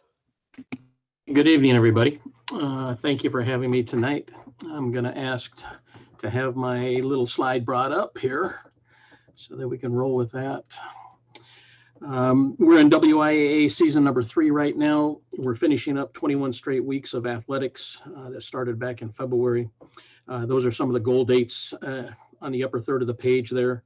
We've been following the WIAA healthy guidelines, their calendar, and how we can return to play. This is about the time that I echo Superintendent Brewer for his leadership on this and following these guidelines so that we can participate and play. From this data here that you're seeing on your screen now, I'm going to spotlight a couple things with middle school and the totals that we have currently and what sports have been going on down there safely with masks on and training up our coaches for safety first. That's our next crew coming up at the high school next year. Some of those 8th graders that are going to be challenged to become freshmen. Looking forward to that. When you look at the next column over at Port Angeles High School, WIAA Season 1, you'll see that overall we had 160 student athletes participating through all of those sports that were traditionally fall sports. On the next column over, you'll see Season 2, which would be the spring sports. And so we did flip at that point in time. And we had 176 student athletes with a crossover week of 2. On the far right is where we're at today. And we're coming up to our season culminating events that are going to happen here within the next 2 weeks. And I'm going to see Maisie Tucker smile here because she's going to have a gymnastics meet this Saturday coming up. Okay. And then follow up with a Wednesday and another Friday for that to take place. With that, we have a plan in place for those 143 student athletes right now. And we're going to finish strong throughout the season. My top 10 works in progress right now is I am going to test the transition system of Final Forms. And I've been grinning ear to ear right now because if it works, this is going to be a smooth transition from those middle school kids becoming high schoolers. And all they have to do is sign up for the summer, for some of those summer programs that we're going to offer coming up here on June 14th. And so that registration period is going to be opened up here shortly after the 4th. The OCR exit evaluations are being distributed also on Final Forms for Season 1 and Season 2 and Season 3. And so those are those information packets that the students will be filling out digitally. The WIAA Title IX forms are being completed online for both Stevens and the high school for WIAA information. Arbiter scheduling. We're rolling into that right now. I presented this to the athletic directors today. I have some schedules that are working in the fall, the traditional fall schedules as full schedules, as calendared. So we're going to adopt these next Friday. They're taking them back to their administration to make sure they have transportation, they have facilities, they're on go status now. The officials pay, I talked with the basketball officials and yes, they are getting paid on time after the scores have been reported. Especially I tip my hat to the wrestling officials because they were not getting paid until probably 3 months after the season. And the officials for wrestling are being paid on time. I sat down with our transportation department this week and we went over some schedules and what it would look like next fall. To make sure that we have enough bus drivers to get us to our different away venues with our home and home agreements that we have within the Olympic League. And we're excited about that aspect. The regional alignment is going to disappear for 2021 and 22. We're going to come back to a basic Olympic League. Right now, that could be 7 or 8 schools at the 2A and 3A level.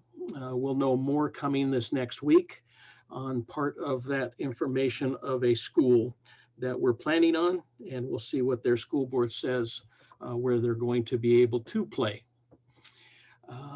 I would say that Chimicum and Port Townsend are entertaining the name East Jefferson. They're going to combine along with Clahowya and go back to the 1A Nisqually League.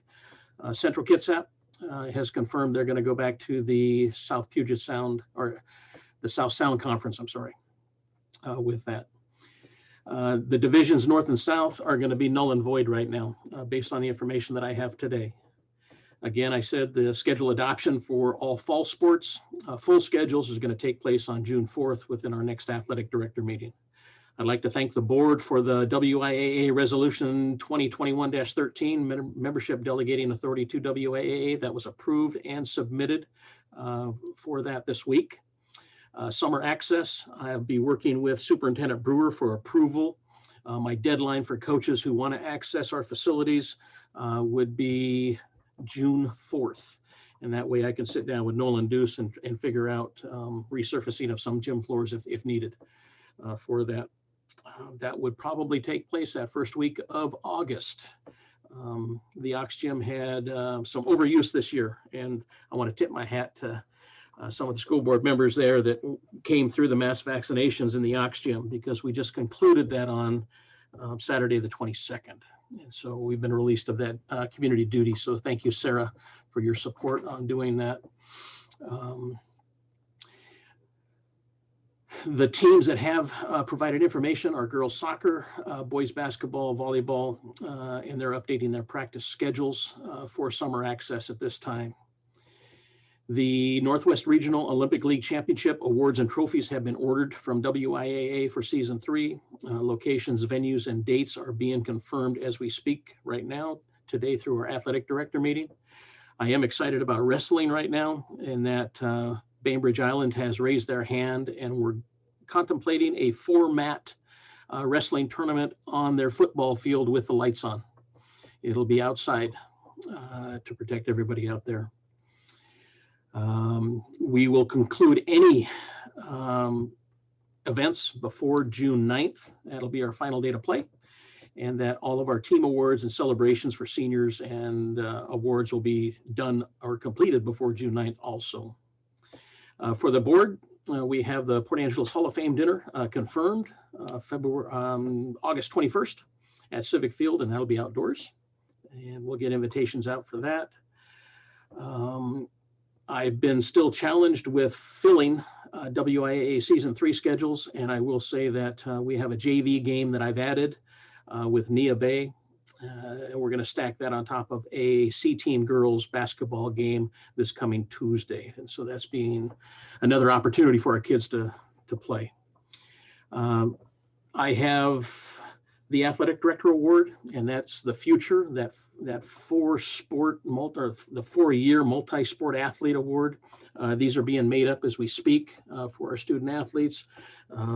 We have 16 student athletes now that have completed 4 years of varsity participation. The 4 people that are on here right now: Adam Bordy, Amelia Long, Lauren Larson, and Jada Wood.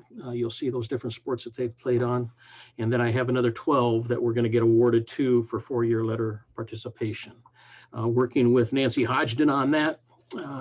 We'll get these awards out to the coaches to get to you. I think the last thing that I have are the team pictures. Again, we've had to be unique with the team photos and individual photos, and we're looking at getting those back to us as soon as we can for that. If there's any questions, please feel free to ask, and I would be happy to answer.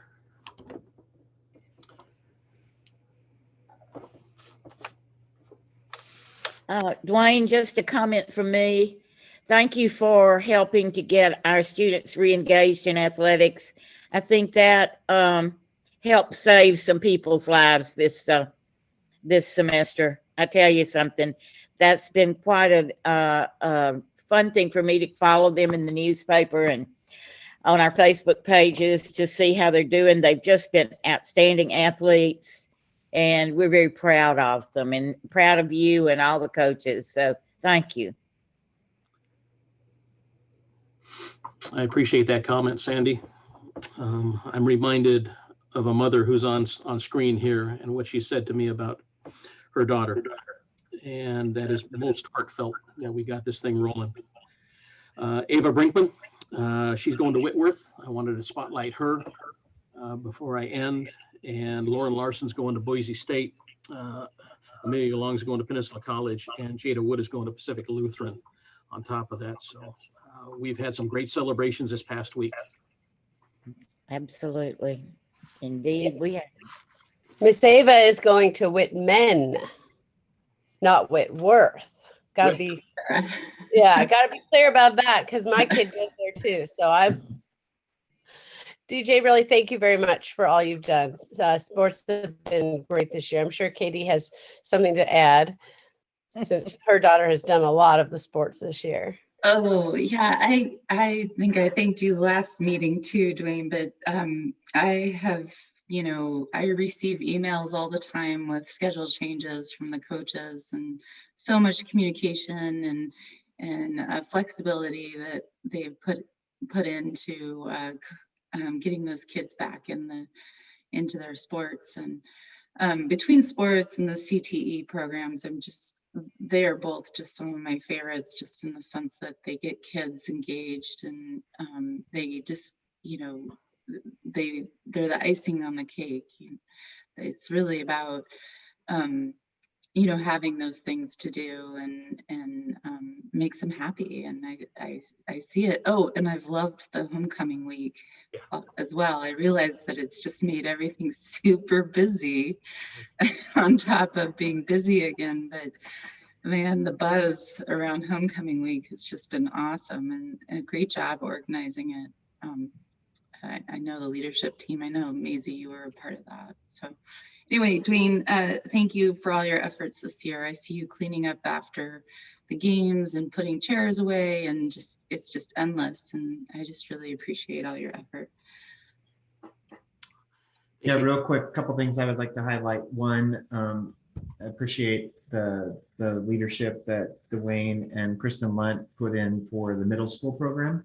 I don't know facts, but I think we're one of the only, if not the only, middle school program in this area and probably well beyond. So that's, I'm very appreciative of the leadership that, our district has taken to give our student athletes at the middle school level an opportunity. That's one. Number two, last week I had an opportunity to go to a couple different games. I'm not going to, call out the sport, but, I was really proud of our student athletes. I can't tell you how many opposing players I saw not wearing their mask.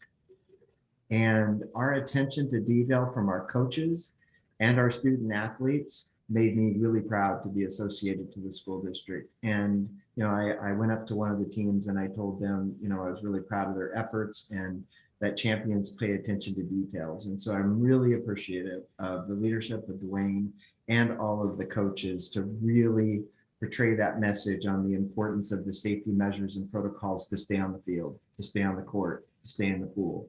So, just as we've done in the classroom, same has been out on the ball fields. We've done a really nice job. And so thank you, Dwayne, for your leadership in making that happen, and each coach that has helped us this year with that.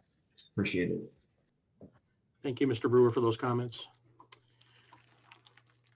Mr. Clark. I got something for you from the coach. Oh. We're going to go ahead and get this to you. So I'm going to come over to your office here shortly, and we'll be celebrating, okay, a Rough Rider. So congratulations, and we wish you all the best in your retirement. Thanks, Dwayne, and congratulations for your nomination to the WIAA State Board. Nice. Good job. Thank you. Okay, so we're just having all the loves. So what would the loves be without the music? So, Mr. Rodal, we're going to turn over to you. Thank you so much. And I've got to start by saying this school year has found me thrust into a number of situations I never expected to be.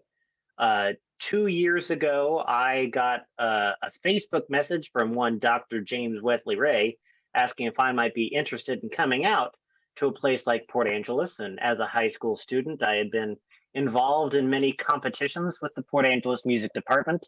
And oftentimes they were successful, even though I come from Olympia, an area with a strong musical prowess.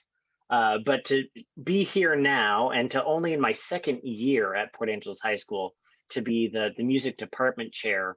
And I was recently nominated as well to the National Association of Music Educators uh, National Council for Orchestra Curriculum.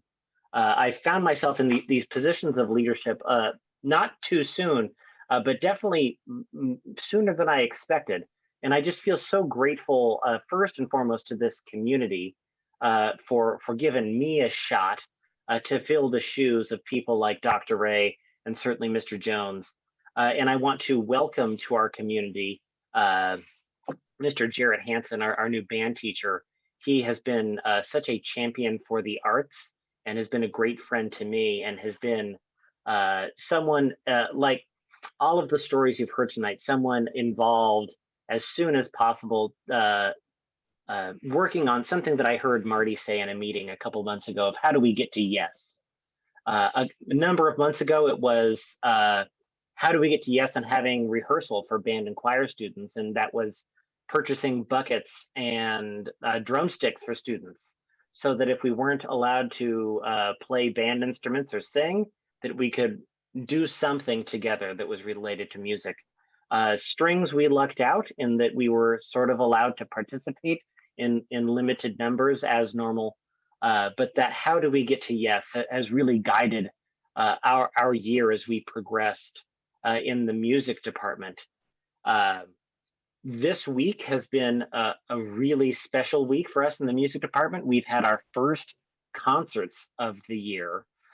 Thanks to Superintendent Brewer, throughout the year, we've been allowed to meet with small groups under certain circumstances and prepare for these concerts.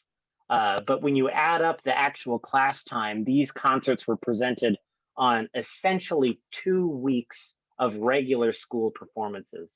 And I want to thank Superintendent Brewer and Principal Clark for being at my concert last night. And I hope they'll agree with me that it was really tremendous what our students were able to present to our community.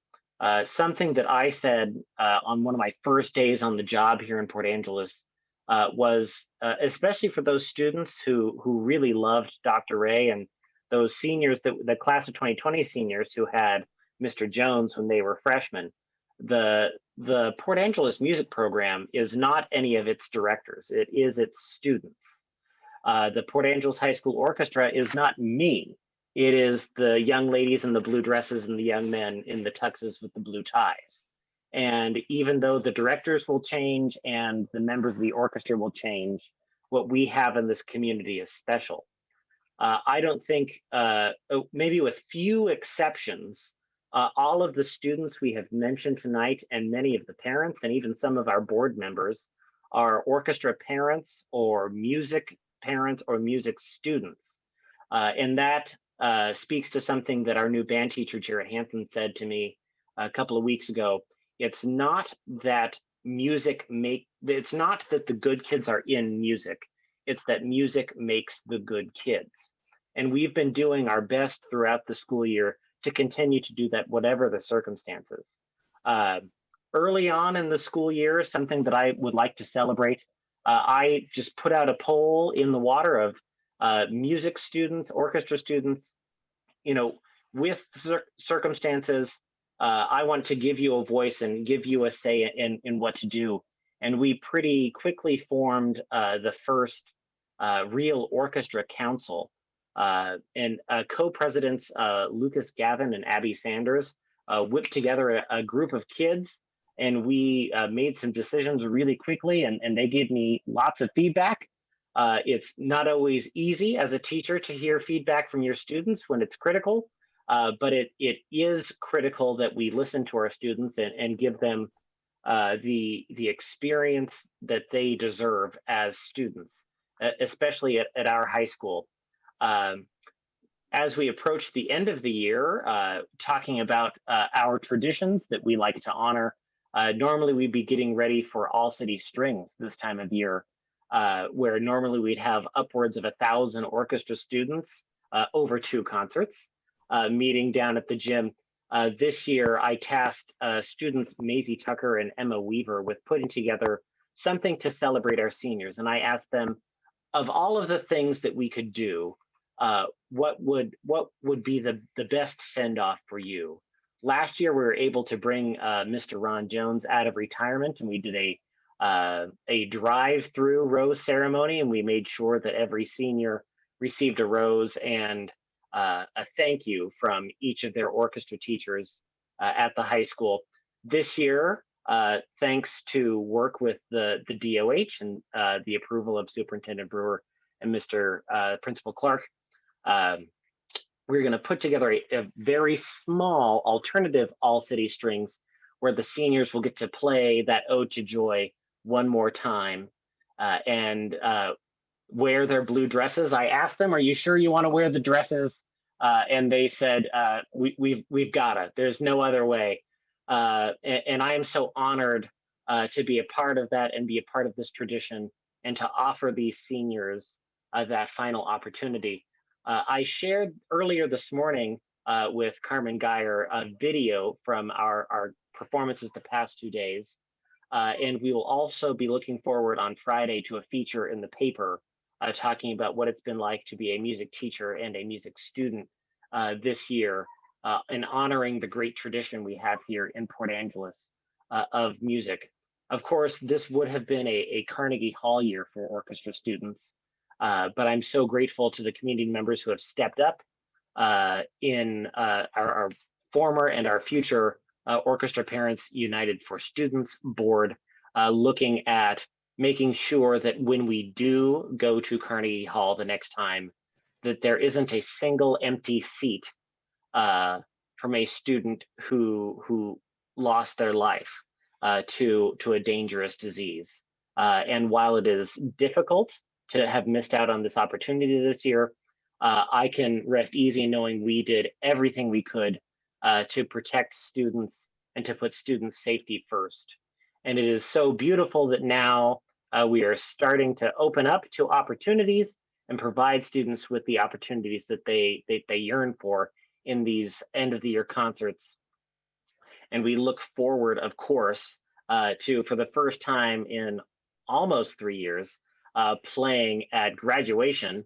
Orchestra students are getting ready to play at graduation, of course. But that is pretty much all I have to say. I wanted to keep it short. I hope all of you can check out the video from the concerts we've had the past 2 nights. I'm so proud of the resilience of our students. Learning music online is not one of the easier things to do. There are other subjects where you can distribute the content, whether or not the student enjoys the format a little bit easier. But the students represented on stage represent students who saw the light at the end of the tunnel and had faith in themselves and faith in the program to get through to this point where they earned and truly deserved this concert and the end of the year festivities that we have planned. We look forward to next year and what we're able to do and present, and we've got lots of plans in the works. And certainly my work with the National Association of Music Educators, I've been able to bring a little bit more focus on what we've done here in Port Angeles and help to expand to the state of Washington and hopefully the nation of how we in this small town, a small community with a one high school town, how we've been able to produce such a powerful music program and share that with our peers across the nation. That's all I have to say at this point, but I am happy to answer any questions, and I thank you all for this opportunity. Thank you, Mr. Rodal. I would love for you to pass on to your students how very sad I am that they didn't get to go to New York. Seniors, that they didn't. Now I'm going to go to New York, because that really was, I got to take my children and it was amazing. And that is something that they're never going to have a chance. We got sports back. We got, a lot of these other things we got the kids the opportunities to do, but that's one that's not ever going to be able to be recreated. So I'm sorry to them, but I agree with you that we can also hold our heads up high and say, we didn't lose one kid. We didn't lose one staff member. And I think you're right, putting the priority on those things. So that's all I will say about that. I had the opportunity to attend the concert last night, and it was a pleasure. It was like attending the first, football game or basketball game, volleyball game, to get back to the normal and the normalcy around Port Angeles and our schools. So thank you, Mr. Rodall, for the concert last night. It was short in duration, but it really helped fulfill my soul. And it was great to see our students doing what they enjoyed to love and love to do. And I appreciate the music department working to get to yes and do what we can in a very difficult circumstance. And that's exactly what you did. So please be sure to share that with all of your peers. I appreciate it. Thank you so much. And I will say, back on the point of the missed opportunity to Carnegie Hall, I met recently with the new Opus board, and our first decision was to make the next Carnegie Hall trip, which is a question of when, not a question of if, available to all class of 2021 seniors if they wish to attend.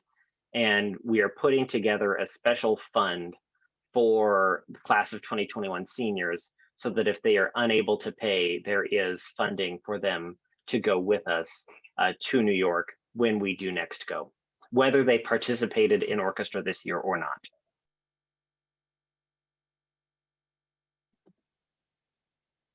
Thank you. Okay, Mr. Clark, did you have anything else on the high school agenda? I see Mrs. Snell is here.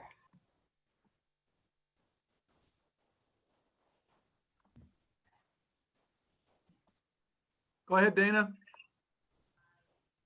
I will make this short and sweet.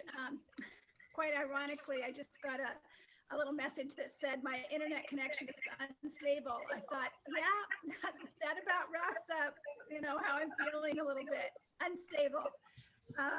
But I'd like to, again, echo that thanks to be able to report out from the Port Angeles High School Counseling Center. And we've done some amazing work this year with tremendous amount of challenges.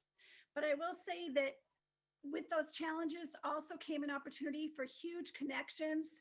And that was so important for our families and our kids, that it really, at some level, I think we were almost able to connect a little bit better than we have in the last few years. Our engagement meetings, our re-engagement meetings, truancy meetings, meeting with over 150 families. Not one of those meetings did someone leave where they didn't know us better and we didn't know them better. And so they were able to work with us in a way that maybe they hadn't been before. And we were able to meet some needs through tutoring, our learning strats classes, all of the things that we were able to offer, the connections that we've had with each other as team members, not just within our department, but with outside our department. Janet Parker was instrumental in organizing all of those meetings. Admin, we've always worked well with admin, but this year seemed to be, we were just always together and talking about moving forward and doing what's best for kids.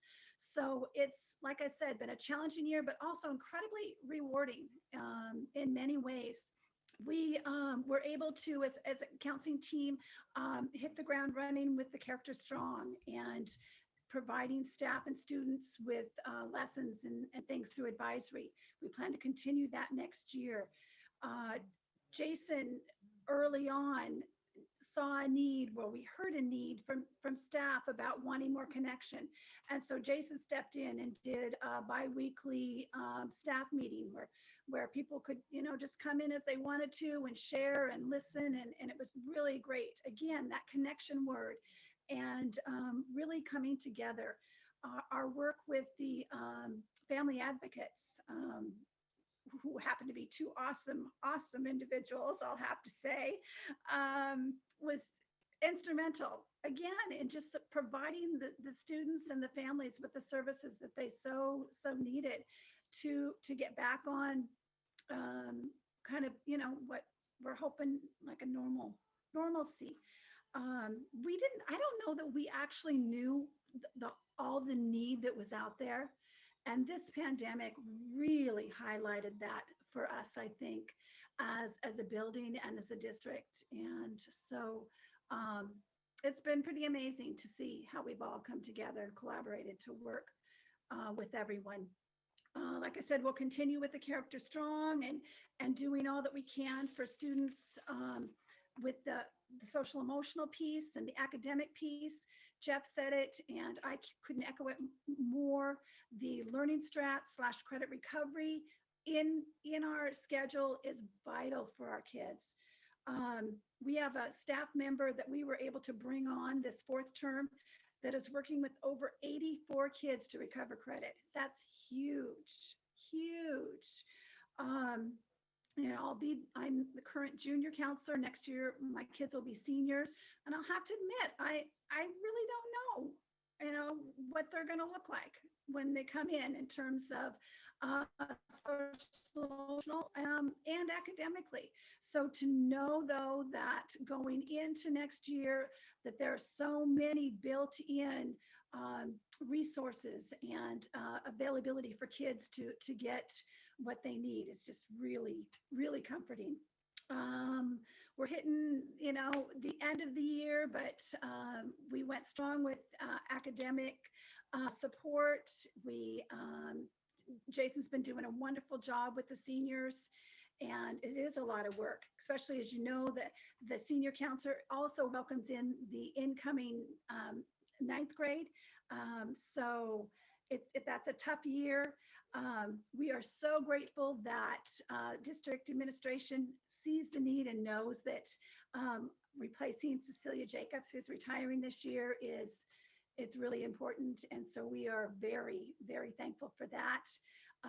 Should probably be interviewing here pretty soon. Not only are we losing Cecilia, we're also losing Jeannie Hill in the department, and that's another big hit for us.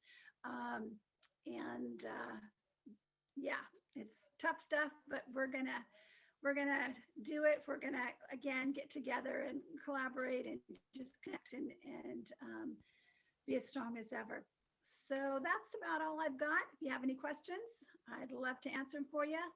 Oh, one more. I'll say that we were able to complete the scheduling for next year, the 21-22 scheduling. Our classes are full. Our classes are really full. We've got, lots of kids coming back. Still not quite sure what it's going to look like in terms of Seaview and, what students are going to stay at Seaview, what students are going to come back and vice versa. So but we're ready to give whoever needs it and who a schedule, full schedule. And we're excited to continue to work with all of our students in the district. So thank you. President Miller, I'd like to have a shout out to Lillian Cohn, who also will be leaving our high school. I want to thank Lillian for all the years of service she gave us and for her leadership. She will be dearly missed at the high school next year. So Lillian, thank you for your years of service. Absolutely, Cindy. Nice call. Yes. You're absolutely right, Cindy. Thank you for calling that out. Next year is, as you said, Dana, it's going to be a new year. And I just would like to share with the counseling department that I've heard from Seaview, the staff at Seaview, that they've been very appreciative about how well the counseling system has gone in terms of moving our students back and forth, which in a time that's been not the best, that has been one thing that really has been rock solid, how the high school has worked with Seaview and really served our children well. So I appreciate that, and I appreciate all of you. Yeah, I echo that as well. The collaborative effort for the high school counselors to take on the caseload of Seaview students is very, very important as we transition into the future. So to the counseling team at the high school, very much needed, and appreciate the support as students transition into a more flexible look at potentially their schedule based on Seaview offerings. So Dana, please share that appreciation with your team. Okay, so that, I think, Jeff, do you have anything further, or shall we move on to Youth United? Okay, all right, Jeff, thank you. So we will move, I see Michelle Gentry is here, probably going to lead us in our Youth United letter.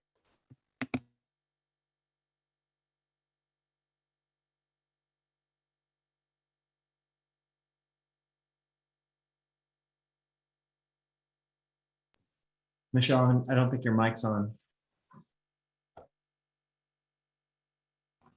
There. All right, can you see my screen? Okay, Yes. I got one Yes. part of it right, and then you couldn't hear me, so that's great. As the AmeriCorps volunteer coordinator for the school district, I am honored to be able to recognize the students who have earned a letter in service this year. This is a collaboration with the United Way that's been going on. We were talking about it maybe 16 years, and it's a fantastic thing. So the slideshow speaks for itself, so I'll try to keep it quiet if I can. Oh no, I can make it move forward. There we go. This year, we reduced the number of hours required to earn the letter to 60, given the fact that for a good part of the year, many of the places that our students would normally be getting hours were closed. And so we reduced those hours to 60, but as we go through the slides, please note that many of the students continued to do the normal side. We had 37 community entities that received service from students, and a total of 1,855 hours donated by students throughout the year. Our first year recipients are Ann Edwards, who did 235 hours.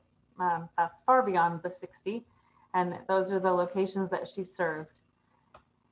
James Coleman did 110 hours with the Peninsula Housing Company. We have quite a few students who served with the housing company this year, Mutual Self-Help Housing, building houses. So not only were they giving service, but they were also learning some really great skills.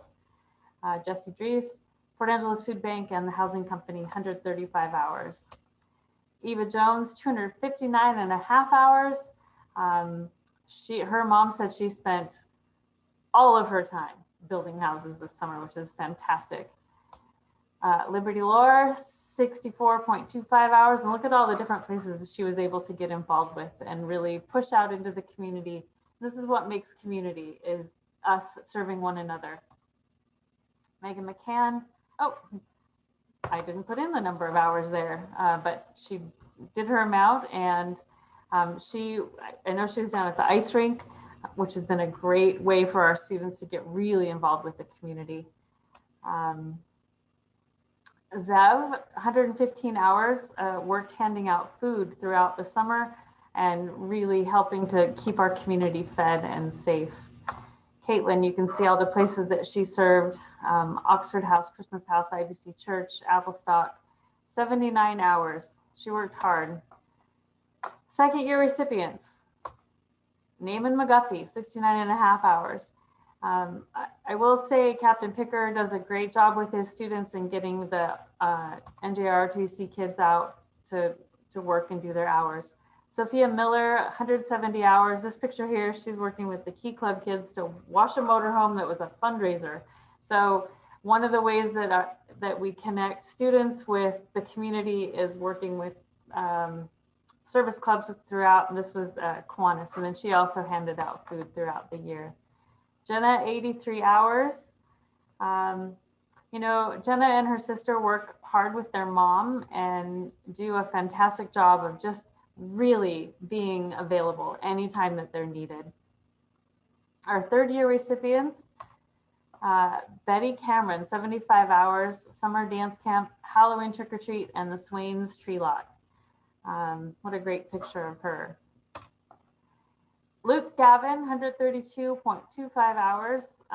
You know, we hear Luke's name quite often, but this year he was the rink manager at the ice rink. And my daughter, as a volunteer down there, told me that he was a better rink manager than I was, and that I should probably just talk to him and see how to do it better. So thanks, Luke.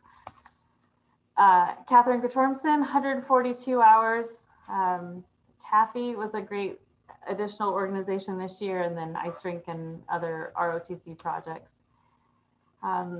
Our service clubs will be honoring these students as they physically receive their letter in just a couple of weeks. But again, I just want to say that the collaboration is really what's important here. The work with United Way and United Way agencies and our local service clubs and the students who are out there just really getting it done. That's what makes it so important, and that's what makes it a community and a place for us to really come together, even in a pandemic year, especially in a pandemic year when time together was very scarce. So I want to say a big thank you to all of the students who have earned their letter and service. You did great work, and I'm proud of you, and I can't wait to see you at a reception as soon as we can get that planned. Talk to you soon. And that's it. Thank you, Michelle. I think everybody here would say that I don't know what I'm trying to say, how much these kids give to the community. Just, you can't put anything on it. They just do it out of the goodness of their hearts. And it makes a person like me very happy. Anybody else have something to say? Thanks, Sandy. Thanks, Maisie. So the AmeriCorps group this year, you know, they have been so vital to what Port Angeles School District has stood for this year, the consistency that the team has brought to our school system, and helping with tutoring and helping with you know, food bags, and it has really shown a really positive light on the AmeriCorps program around the importance of the program, not only in our school system, but across the community. And so for that, I thank all the AmeriCorps service members this year, and Michelle as the leader. Your help this year is much appreciated by this school community. Thank you. Thank you, Marty. Jasmine, you heard that.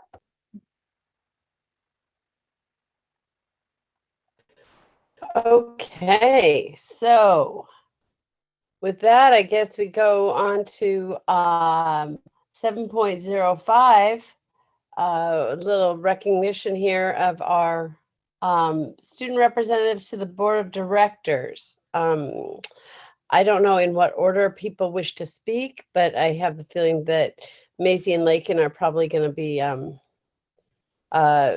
showered now with lots of laurels. So Marty, how about you go ahead and start us?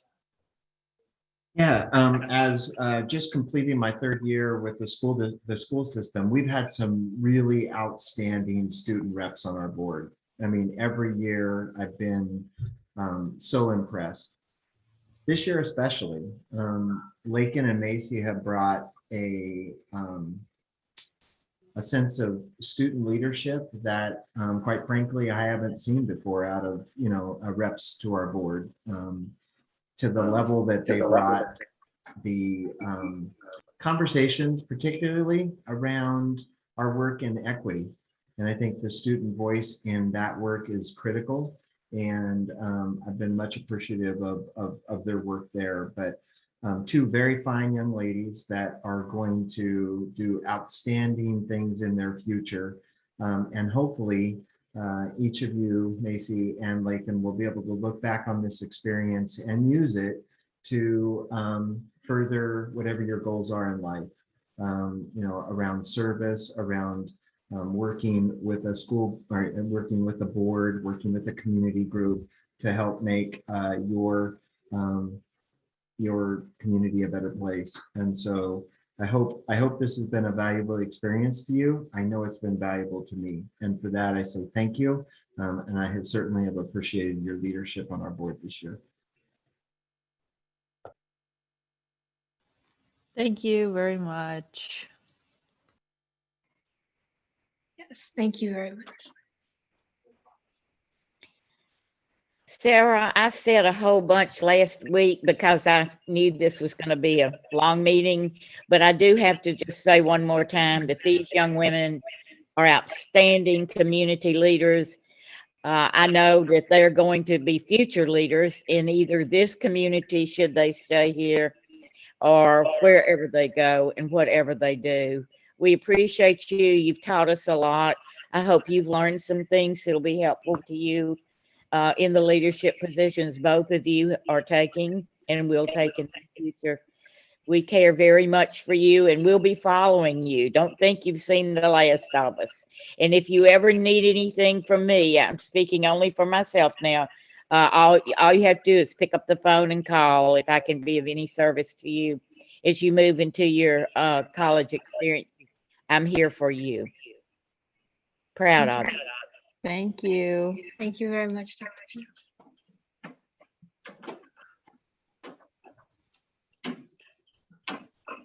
Okay, anybody else have anything they'd like to say? Cindy's. I'll go next. So, of course, I've watched Maisie grow from a kindergartner at Dry Creek to the beautiful person she is today. And it's been an honor. It's always great to watch all the accomplishments you made. First watching your brother and then watching you. And I know you'll be very successful in life. And I'll look forward to when we can be friends on Facebook after you graduate.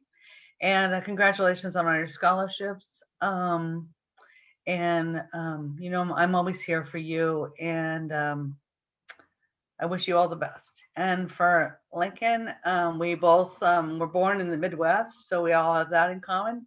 And it's great to have met your family. And you both have been fabulous in the equity work. And I just loved it when I always called upon you and you spoke from your heart and you represented the schools and you went back to the schools and had that conversation with the staffs. And then Lincoln, it was an honor to take your senior pictures and spend that time with you and your mom. And I wish you all the best. And Lincoln, thank you. I'm so proud of all the scholarships you got and all the accomplishments you've done since you've been in the state of Washington. So I wish you both all the best. Very much. Thank you. Go next. Maisie and Lakin, I've watched you both this year, and both of you have done something that I find to be was necessary, but also really incredible. It's something I remember from when Sandy and I, you've both done this, but Maisie said this in her interview, that she'd take the time out of her day sometimes to go stand next to someone who wasn't feeling that comfortable, or just to cheer someone up who was having a bad day, but very like subtly, like leading from the back. And what I've seen you both do this year during this obviously difficult school year is lead from both the front and the back, providing inspiration to your students, working hard to make sure that they got to do the fun things that they did, and keeping everyone's spirits up. This wasn't easy, but real leaders arise in times like these. And I think our community would be so fortunate if you stayed and helped, but I don't think that that's in the cards for us. I think you have doors out there that you need to be kicked down. So I just want to say it's been a pleasure to work with both of you. Thank you. Thank you so much. You. I just wanted to acknowledge both Lakin and Maisie, how much time you've committed to the school board. I echo everything that the other board members and Superintendent Brewer said, especially about your contributions. But I think that, you know, your dedication and your time commitment is just, it's invaluable, and I appreciate it so much. You've both been here every time and very engaged and prepared, and it's you've made quite a contribution. So thank you to both of you. So Thank you. Thank you. Okay, so that just leaves me, and I'm not going to say anything because I'm not going to cry. I don't even care, right? But I've been at this for a while, ladies, and this is the first year, honestly, where I have felt myself be dependent, have some dependency on you both. I look to you to sort of keep us grounded and give us the view of what kids really are going through.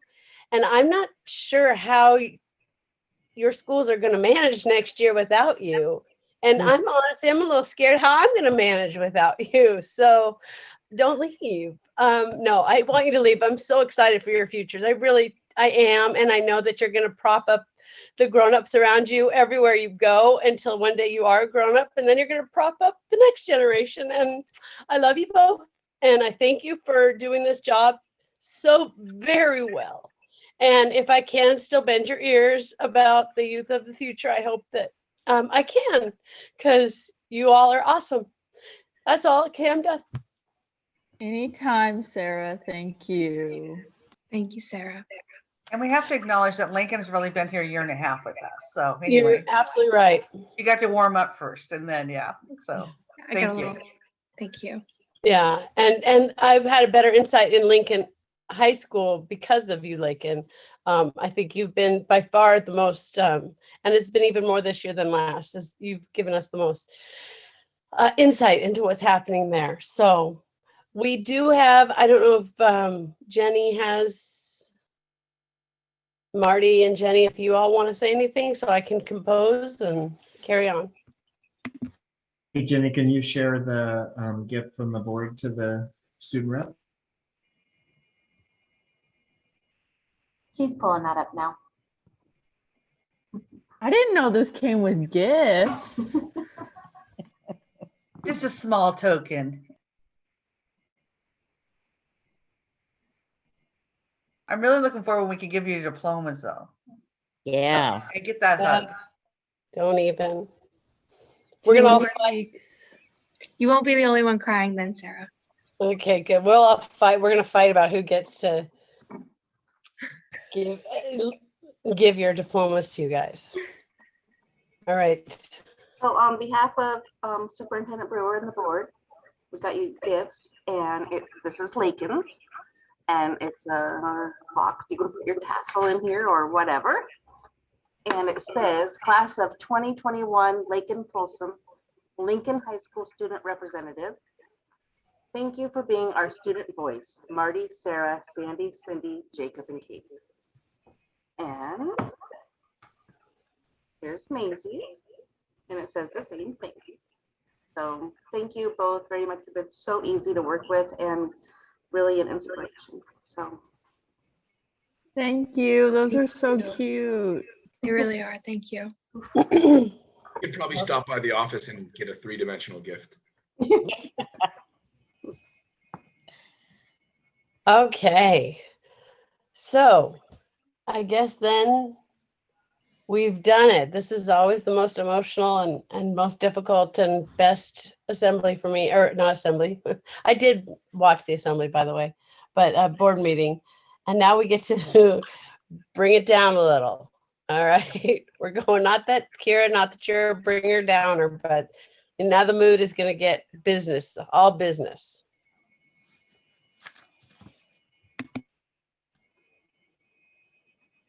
All right, good evening, everyone. Hi there. Okay, so I'm gonna go ahead and share my screen.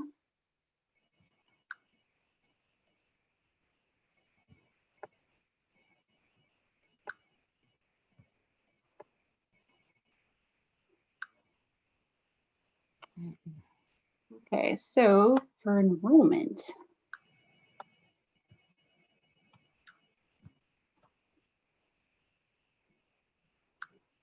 All right. So for May, we're looking at, for head count, we went from 3318 in April up to 3359. So that was an increase of 41 students.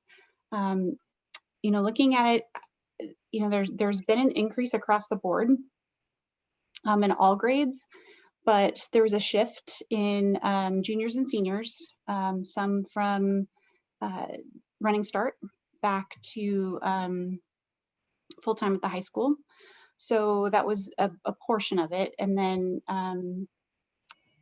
just, you know, that shift in that FTE. So that is good. I love to see those numbers going up. Our FTE, we are up a total of 13. So from 3258 up to 3271.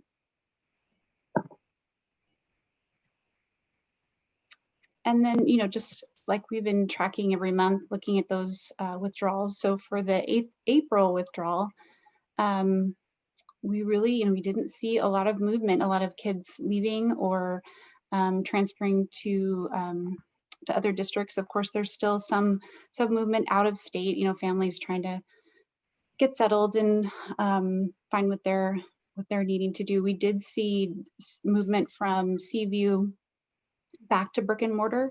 You can see that big jump there at Roosevelt, and you know, pretty steady numbers at Dry Creek, Franklin, and Hamilton. And then of course, a lot of kids from Stevens going back from Seaview to the brick and mortar.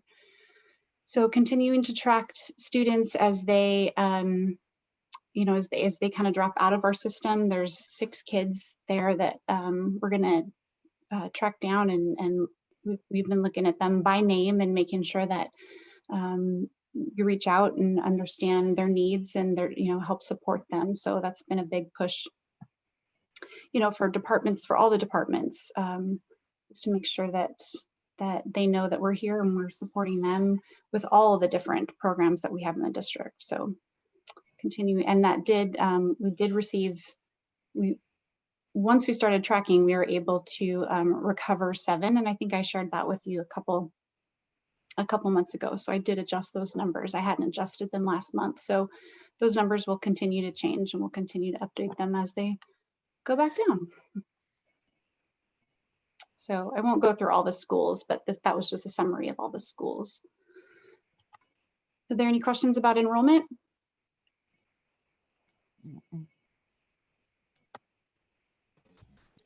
No, it's nice to see it go up a little. So I know, it's very nice. Hopefully that's just a presaging of what will happen next year. Right, in the fall, they're just going to be lining up. That's our hope. Yes. All right. Which takes you to your next. Does anybody else have any questions, I guess? No. Okay. Financial report. All right, so our April financials. I did add an additional slide here just to kind of share. There's going to be a lot of anomalies over the next few months as we settle into our new ESSER funds, or ESSER 2 funds. As you know, we've received 4.3 million in ESSER funds to help with our transition, with, you know, getting back into a full day school, helping with credit recovery. There's lots of different ways that we can use that money. But we're starting to spend the money, and it takes a while to get the money reimbursed from the state. So because of that lag, I just wanted to share and point out those differences and make sure you understand why our fund balance might look a little different, or you know, those costs would be inflated. So I'm going to spend, you know, each month I'm going to spend some time pointing those things out. So we did receive all of our board approved Chromebooks. So we purchased our 1,500 Chromebooks. And that expense did show up on the ESSER line. And when we get into the programs, I'll show you exactly where I'll be tracking that, that program 1,200, which will be the ESSER 2. And then eventually when the state starts allocating ESSER 3, we'll have another program line. So you'll be able to see exactly what we're spending year to date for both of those, and those allocations. So yeah, I just wanted to explain number 2 there. It talks about how with the grant claiming system, we'll reimburse for the expenses. So it will adjust our fund balance a little bit. our fund balance is lower because we spent $400,000 and haven't received that in revenues yet. So that will be adjusted in later months. And then additionally, you know, just making sure that when we budgeted at the beginning of the year, we didn't budget specifically for ESSER funds. So there's an additional $4.3 million that we could spend this year that we didn't put into a revenue source or into capacity to be able to spend it. Now, we had a lot less expenses this year, and because we cut back so much. So I'm confident that we have enough capacity. I don't feel like we need to do any kind of budget extension to spend those ESSER 2 funds. But, you know, we're just still going to watch just in case, you know, just and make everyone aware of what exactly we're spending our ESSER 2 dollars on. And it's also going to adjust, you know, just our monthly expenditures, especially with the materials and supplies this month. There's one slide where you see a huge difference, and that is not only the Chromebooks, but also cleaning supplies. We bought a bunch of extra cleaning supplies, about $20,000 to $30,000 for kids coming back, because there's, you know, with our elementary students being there every day, going in shifts, that everything is wiped down and cleaned again. And so there was just more cleaning in April once we made that transition and needed more supplies. Fuel also to get the kids back and forth. We spent quite a bit more on fuel. And then this month we did pay our running start spring quarter payment. So it all kind of came at once. So just that will just kind of share as we're going through the slides what the differences and the anomalies look like. So here we're at, you know, in our general fund, we're at 64% of the budget.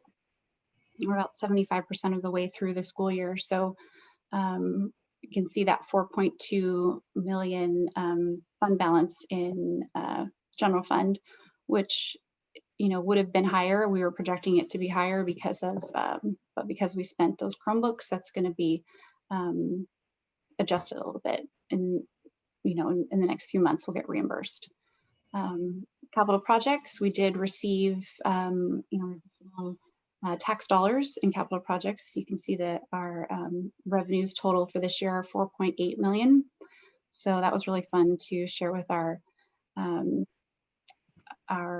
capital projects facilities board, you know, the Citizens Council that came together, and it's really fun when we get to look at our revenues coming in and start adding up so that we can start getting our projects done. And it's really fun to see that all starting to happen. So nothing really here in ASB or transportation to talk about. ASB still managed so far to balance their budget.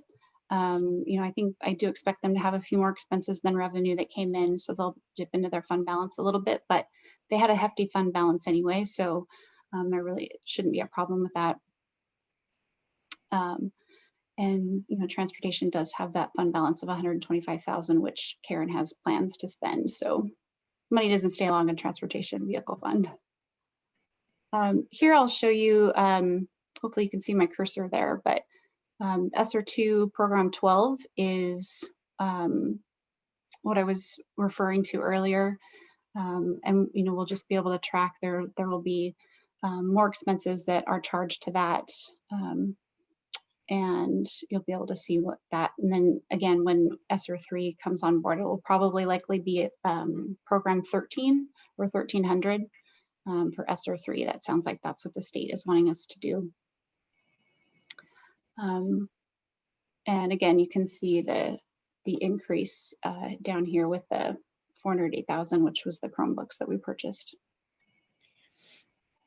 And this was what made me, you know, really wanted to make sure that when you guys saw the financial statements, that you would know what the increase of our materials and supplies really were, because that was quite a bit from the month before.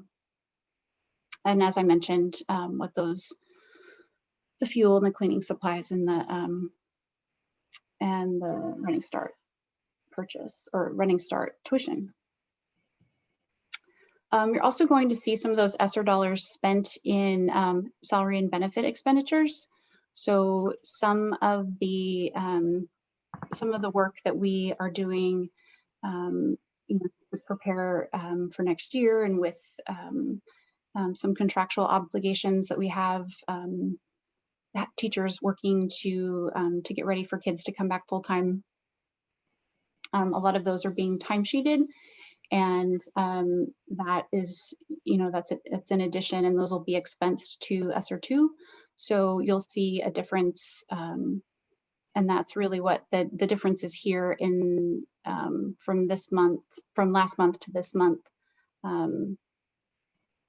that we paid out some of those expenses to the teachers, and they are starting to receive those. So that's the shift there. Also, here in general fund with our revenues, we did receive our general fund levy dollars. So that 2.1 is the first payment of 2021, our April 2021 payment. But for the year, we still have about 400, just shy of another 500,000 that was budgeted. I don't foresee us receiving all of that. You know, there will be some taxes that aren't collected, but there is a pattern. Last year, I noticed that we received another couple 100,000. There's like 300,000 to 400,000 right after April. So in May and June, we received additional, you know, taxes that just started to keep funneling in. So we will receive more and get as close as we can to that 5.5 that was budgeted.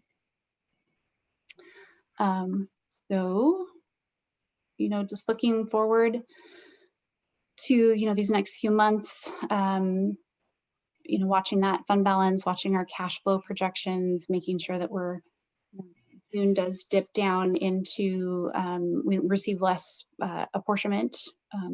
That's the state payment with what they, you know, pay over the year. So that's a lower one. So, you know, really want to make sure we get reimbursed through our ESSER grant, and keep cash flow as high as possible, and then watch it creep back up from in July and August as we receive some more of the federal grants and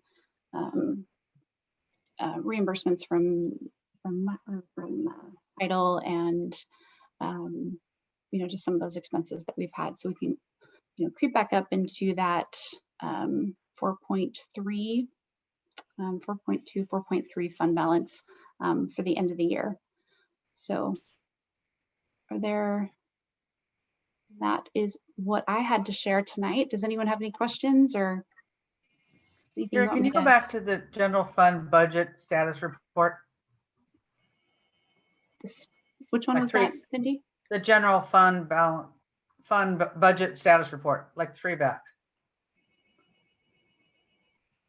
That one. So down at the bottom where it shows expenditures by program. Yeah. Oh no, back. Oh, there you go.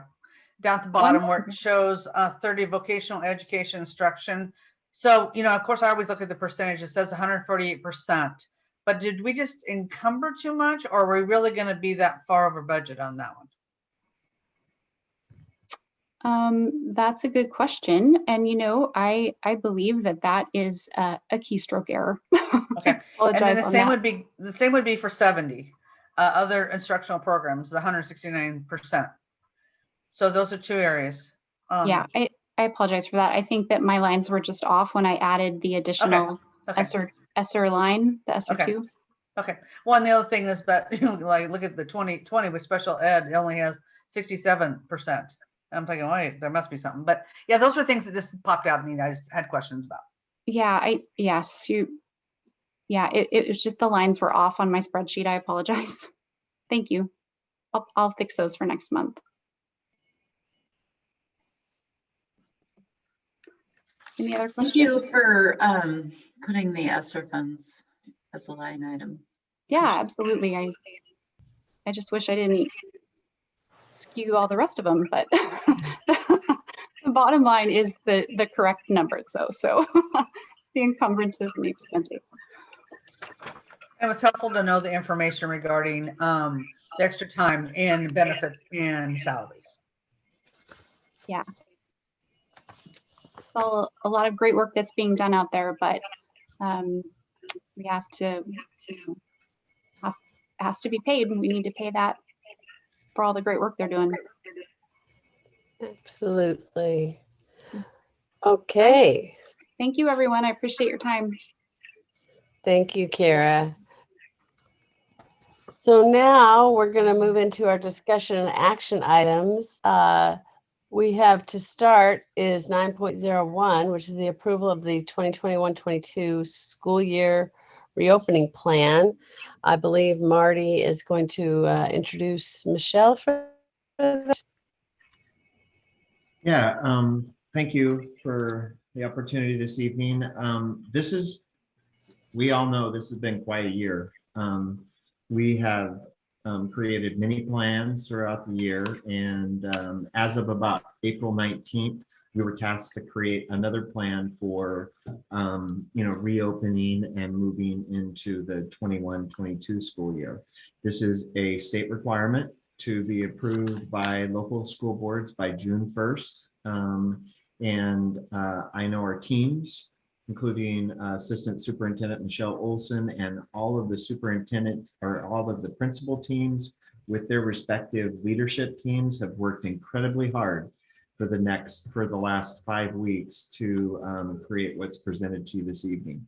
So with that, without further ado, I'll turn it over to Michelle. Great, thanks Marty, and good evening. So I'm excited to be here tonight. This has definitely been a year of planning. I love planning, but this might be a little much in 1 year. But it's exciting because we had a lot of things already in place. Our teams are high functioning at the schools, and they continue to collaborate and work together. So this process has been intense, but our teams have made it possible. So I'm excited to share about the work. First off, though, I just wanted to reiterate a little bit of what Marty said, which is creating this plan is a requirement by OSPI. It does have to be in by June 1st, and we do have to have it board approved. And really, our goal with the plan is to identify which students and student groups need that additional academic and well-being supports. And we want to define then from that how those supports are provided and have a plan for doing that from right now as we go into the fall. And so, our assessment data that we have this year is unique, and that we don't have probably as much as we had in years previous. But we have a lot of really good classroom-based assessments and surveys and attendance data, engagement surveys that we looked at. So that's kind of like the why we had to, get into this. Again, our teams, I can't say enough appreciation for their work. But the work really starts with what we call the equity analysis process. And I put this process together, and it's on the screen. And what we know is that educational equity is a foundational part of our educational system. And so districts were asked as they begin the creation of these plans to use an equity analysis tool. So our school district created our own equity tool, and we want to make sure that our decisions and our plans are centered and informed by data, and we're centered on equity so that we can anticipate the needs that we're going to be seeing in the fall. And by anticipating those needs, our teams and buildings and district can create those equitable systems. Some different districts, and as you read online, they will often use the equity analysis tool, but you see it used in 2 ways. One is the way I just described, which is you're looking at the data and looking for those gaps. Another way to use the tool, and it's in a different format, is they talk about equity analysis tools in, for the example of like reviewing your decisions that you make at a building level and the decisions you make at a district or policies that you put in place. So as I was looking at different districts, those two ways came up, and really the way we're focusing on right now is around using that data. So the process was that principals were given the equity tool. We reviewed it together, and their task was to take it back with their grade level teams, their subject teams, and their leadership teams. And the teams were asked to disaggregate the data by grade and by student groups. So student groups would be free and reduced lunch, bed, homeless, different, our Native American students, all of our different groups that we have. And as they were doing that, they all pulled different data. So they were looking at well-being data. So they might have looked at Skyward attendance, they might have looked at family support surveys, district navigate referrals, counselors, etc. And student academic data, again, we're looking at classroom assessments or grades or exit tickets, math assessments. So as they were reviewing their data for their grade and their school, they then created data statements. What could they see as a result of this data? And as they created those data statements, they then went back to, okay, looking at all of this by grade, by student group, let's identify our strengths for each of those areas, our gaps, and then our needs. And then the final step was, in looking at all those areas, begin planning for right now, the spring, looking ahead to summer and then to fall. So they did this with their teams. It was a lot of work, multiple meetings, but it was the right work, right? We were able to drill down and really see what our data was telling us and where we needed to focus the work. So they submitted that to me, and the plan that I'm going to share with you and the building equity analysis is really our starting point for our work this summer. And in the fall, it's really the foundation of our school improvement plans. So we are required to report out to the state in November of this year, and then in April, using the same equity tool, right? We want to monitor our progress and see if we're able to close the gap. On a side note, we're going to be merging this equity analysis with our current CSIP framework to really create a document that can clearly share our plans, our goals, and the progress monitoring. And ultimately, we want to close those gaps between our student groups. We want to ensure that all students can be successful. So again, I just want you to have this framework and lens that the teams used as we delved into the work. So you might ask, well, what does the tool look like? And so here is a copy, and I'm just bringing up Jefferson, and I won't go through all of it, but I'll have Jenny scroll down. And so they list the team, and then we talking about well-being. And so they share about the procedure that they use to review the data. They also listed the data that they looked at. And so you can see for attendance, they were looking at Skyward, they were looking at teacher feedback. Other data that they had was like from the weekly family navigator meetings, teacher referrals. Our staff at elementary did 2 different evaluations of student engagement. One before we went to the AM/PM model, and one after. And obviously you can expect, right, a huge improvement in student engagement. So those were the kind of things that they were looking at. And then as you move on, right, when we talk about the data statements, this will look a little bit different across schools, but you can see in looking at like free and reduced lunch, 66% of Jefferson students qualify for free and reduced lunch. However, that group of students accounted for 80.6% of the excessive absences. So that's how far we were drilling down by group to see where we need to put in some supports. You can look at the SPED piece as well, 14.3% served with an IEP. However, that group of students accounts for 12.9% of students with excessive absences. And so that group is slightly underrepresented in that. So if we move forward, and I won't go through all of this, but I want you to see a little bit more. Keep going, please. All right, this works. So as you'll see when you look through the plans, for Jefferson, what they did is they looked at overall what was the grade level representation for students being engaged. And you can see that for kindergarten. And then you can see for our students of color, 4 out of 6, right, were engaged. And so that average was actually above the whole by 27.5%. So throughout these plans, you see them get down to that level. And in fact, in some of them, you actually will take this part off, but there'll be initials, like they got down by grade, by student, so they can make sure that they have an individual intervention for those students. Jenny, if you can move that a little bit, yeah. Keep going, we'll kind of go to the, so right there, if you can stop. So again, these are their statements as they looked at their data as a whole and looking at different data points.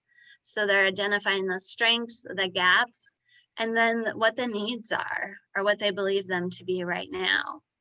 And if we continue scrolling towards the end, we'll just keep going here. You'll see this for all of the math and ELA, the same format. We'll keep going to almost the end, Jenny. Yeah, keep going. So much. All right, stop right up, go back up, please. Okay, so then this piece right here was having looked at all the data and the needs, like where do we start? How do we address these gaps that we're seeing? And so you can see for ELA what they're doing right now in the spring, what they are proposing to do for summer, and then they've started thinking through their plans for the fall. So again, this just is really great work that we want to have done by our teams to support that continuous school improvement model. So I just want to give you a little highlight of that. And then Jenny, if we can go to the actual plan, please. I want to add some context to that. Michelle, are you pulling up the narrative plan or the OSPI? I was going to do the narrative, but I could do either one. So once we get, and before we transition away from the planning, this is really what's going to set us apart from, what maybe other districts are doing or have done. There's a checklist, and Michelle will get that, we'll get to that. That will be the part of the approval process tonight to submit to OSPI. Really, that's the whole task that's due on June 1st. But our teams took it to a whole new level. We not only identified what practices we're going to do that we will present to you this evening, but started to create very intentional plans for what we're doing now, what we'll do in the summer, and what we will start doing in the fall. Again, our district has not followed, the rollout of return to in-person learning and planning we've led. And that's really what's going to set us apart again in the fall, the work. And it was really difficult this spring for our teams to come together to do that level of planning in a 5-week period of time, but it will pay dividends to us in the summer and the fall to have a starting point that we don't have to create next August. It's set for us. And so those those tools will be on Friday notes for you to review. We did not put them on board docs tonight because they do have student initials, and I felt like that was too far for a public meeting, but they are on, all of the plans are on board docs for you to review tomorrow. And but again, this is really what's going to set Port Angeles apart as we bring our students back to start addressing the learning loss, is the depth and the knowledge and the understanding of the work now, not just check boxes and enter and submit to OSPI. So Michelle, I just wanted to add that context. Thank you. So again, we've had a few versions of this sort of plan guiding our work moving forward. And so Jenny, if you want to move it to the next one.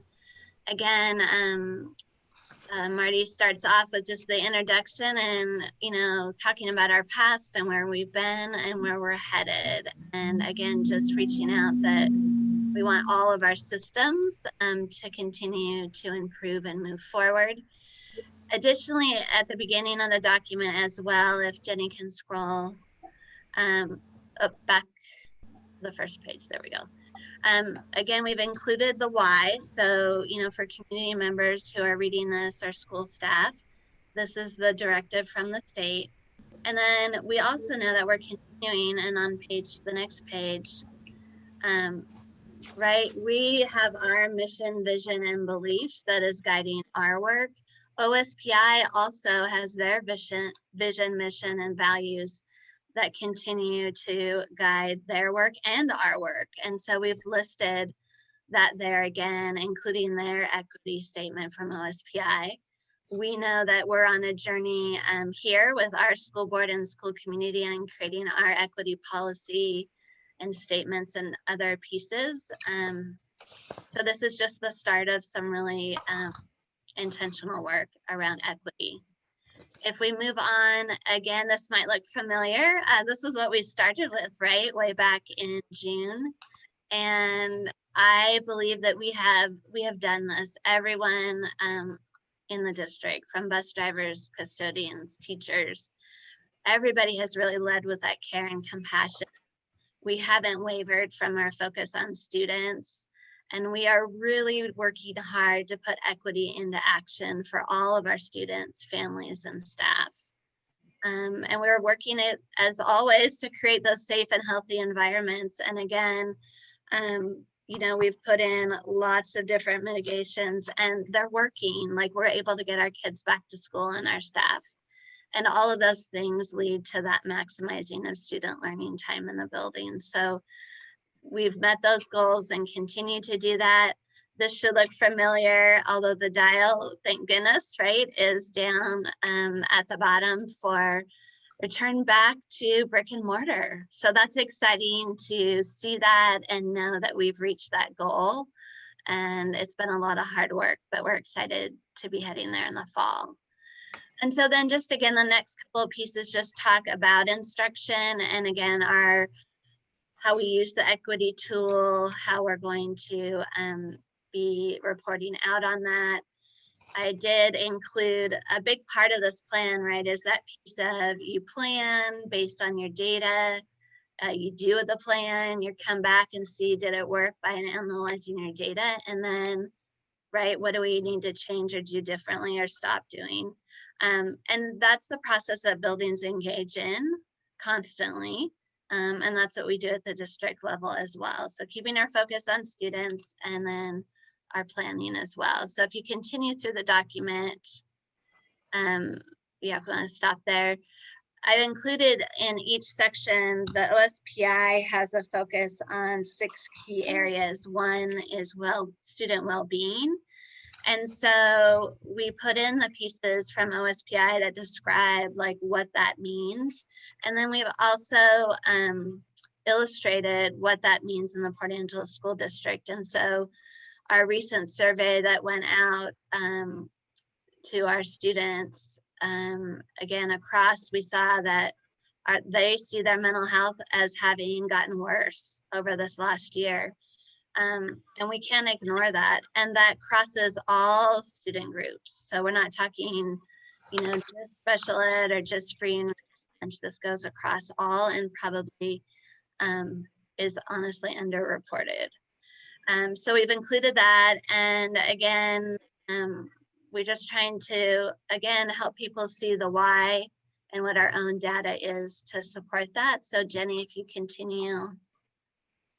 Again, this is another component that OSPI is calling out is how are we getting student and family voice? We need them at the table. They need to share with us what's working, what's not.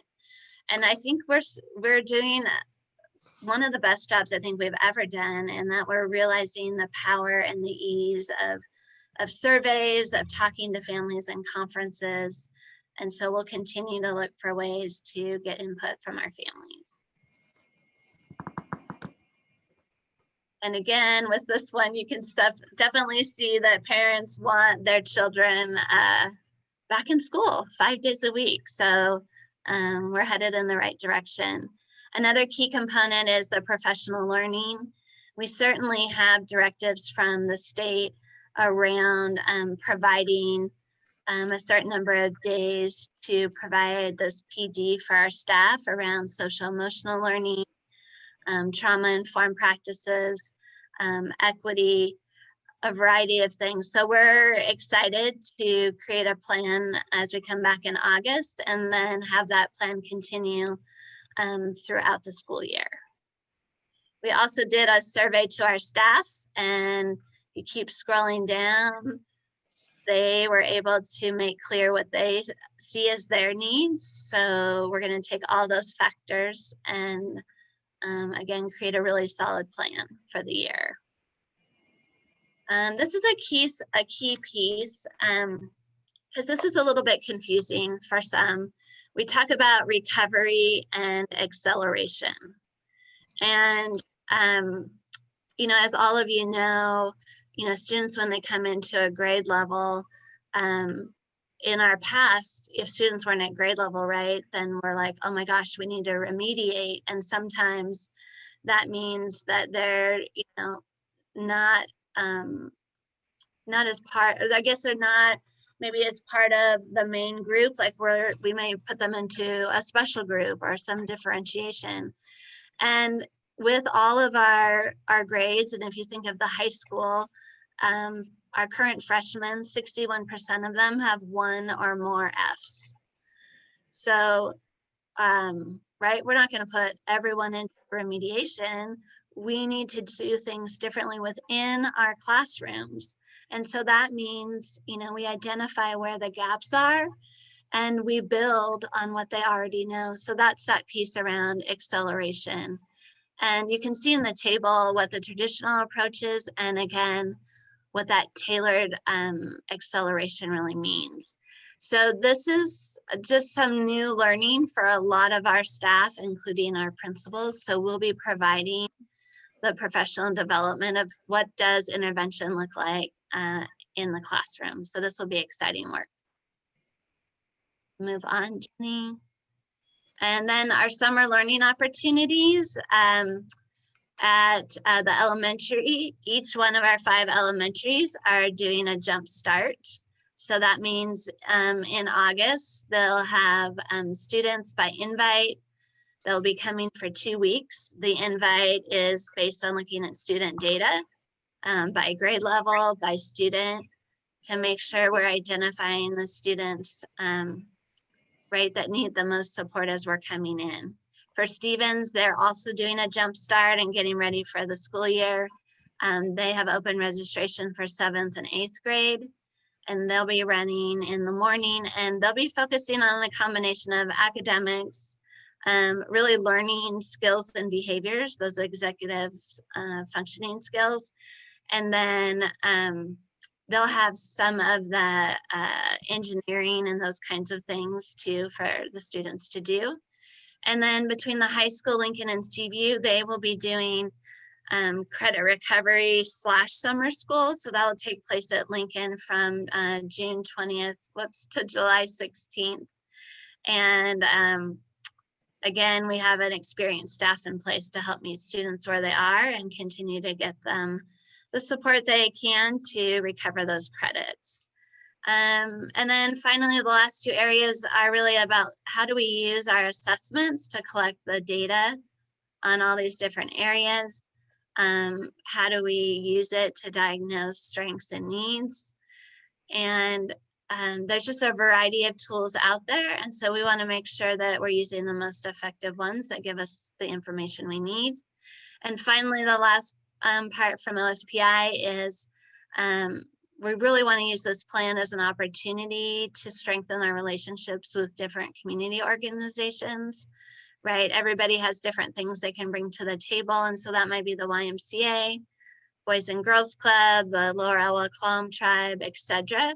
But we've continued to partner with them, and we're excited about what that will look like in the fall.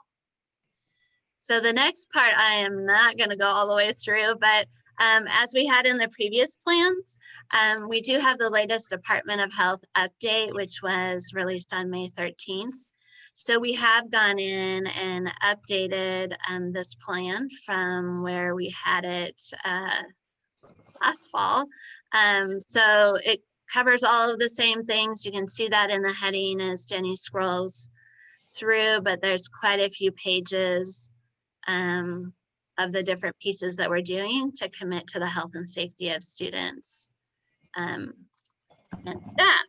So good reminders that we have out there. And then as we get through all the health and safety, we'll come up again to our special education. And Pam went over this section and again, pulled the latest information from OSPI to give us guidance around priority for services and how services are defined and accessed. And if we continue on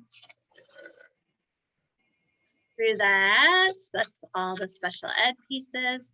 We also talk about our English language learners. Again, we talk about CView Academy and what that can provide. And then our social emotional learning, which again, we're continuing to work on from where we started last year. And then we, of course, with technology, we are continuing to move to a one-to-one plan. And so we'll be collecting the Chromebooks back from this year, and Jared and his team have done a great job to help us prepare for the fall. So we have this plan.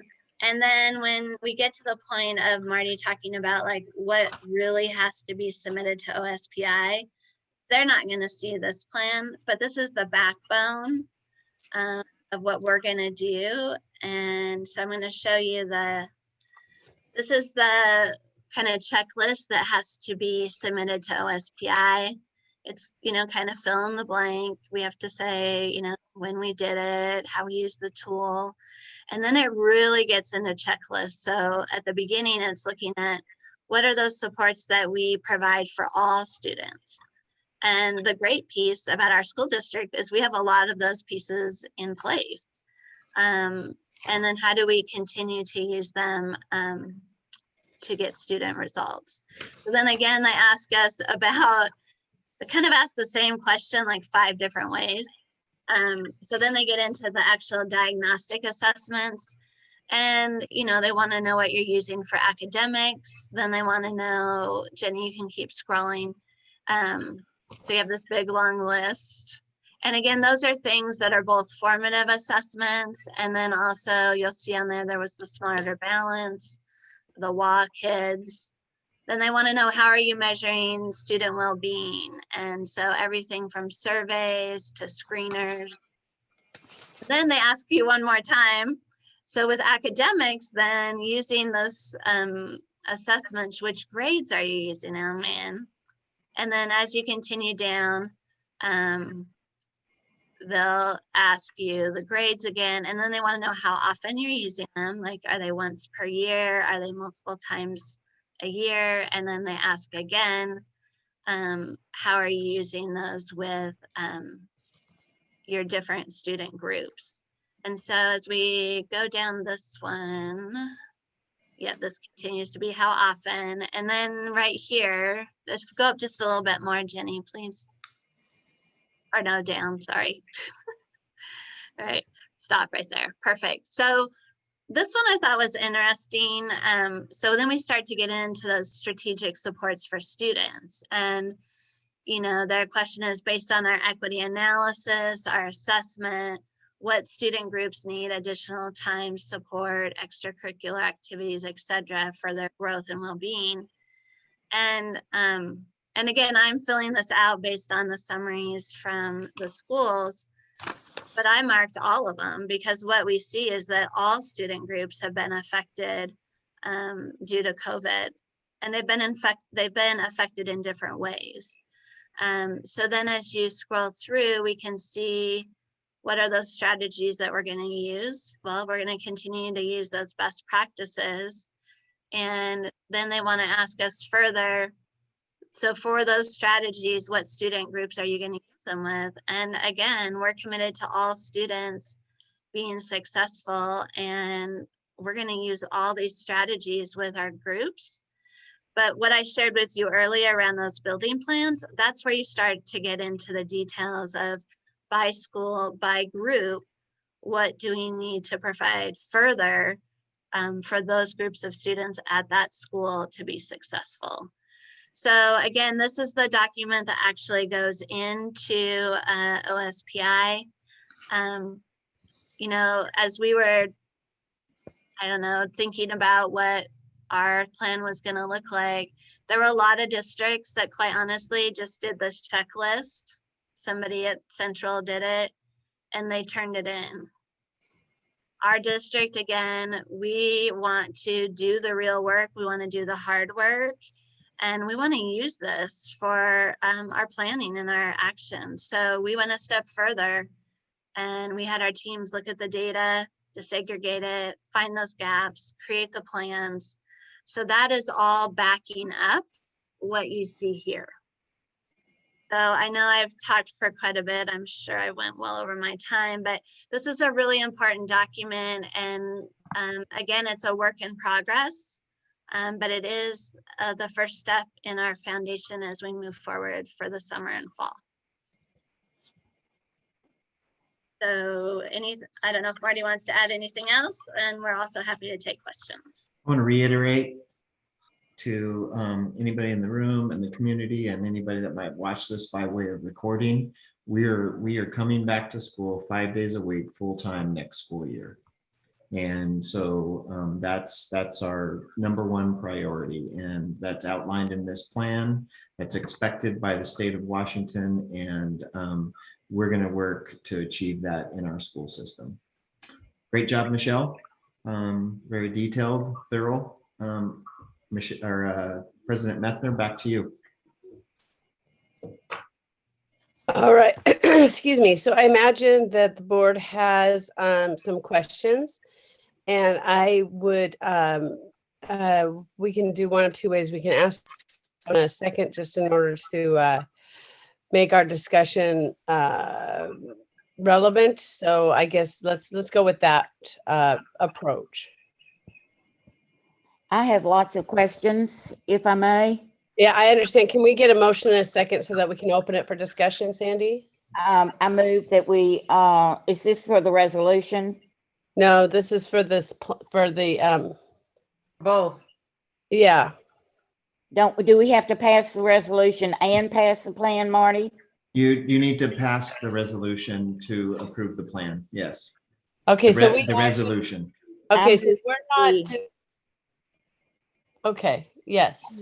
I move that we pass the resolution for the school year reopening plan, and that would be resolution 2021-14. Great. Director Wright will second that. Okay, now let's open it up for questions. Dr. Long. Okay, Michelle, this is really a document. I read every bit of it. I was confused because I did not get the equity tool. I don't know what that looks like. And I also, Marty, are we going to get the equity tool and the results from each school on Friday notes? Is that what you're saying? Yeah, the equity tool is the template that each of our buildings use to plan their interventions moving forward, which leads to all of the checks for OSPI. Okay. Those plans will be on Friday notes tomorrow. Okay. That is correct. And okay, that's good, because I was real confused since I hadn't seen that. Here are some questions. Michelle, when you showed the data on the on the Port Angeles Academic Student Recovery Plan. The first document you talked about, the big document. Yes. When you showed, for example, over the past year, how would you describe your mental health? Was that data aggregated? Was that from parents, teachers, and students? For that one, we just pulled out the student piece. That was the student piece, because it says survey results from PASD parent, student, staff, May 2021. So that's just the student piece. Correct. When that survey went out, we had 3 different audiences. We had the parents, Right. families, the staff, and then the students from the secondary. Okay, so under student and family voice, that's just the student piece too. And then when it says thinking about your child, I'm going to assume that's the parent piece. Correct. And then what is your preference for how your children return to school? I'm assuming that's just the parent survey results. Okay, that'll help me there. The next thing, there were 2 things that I didn't understand in the academic and student well-being plan, the part that's going to go to OSPI. There were 2 parts, that 2 interventions, I guess, that I didn't understand. What is balanced calendar? Hold on, let me get to that page.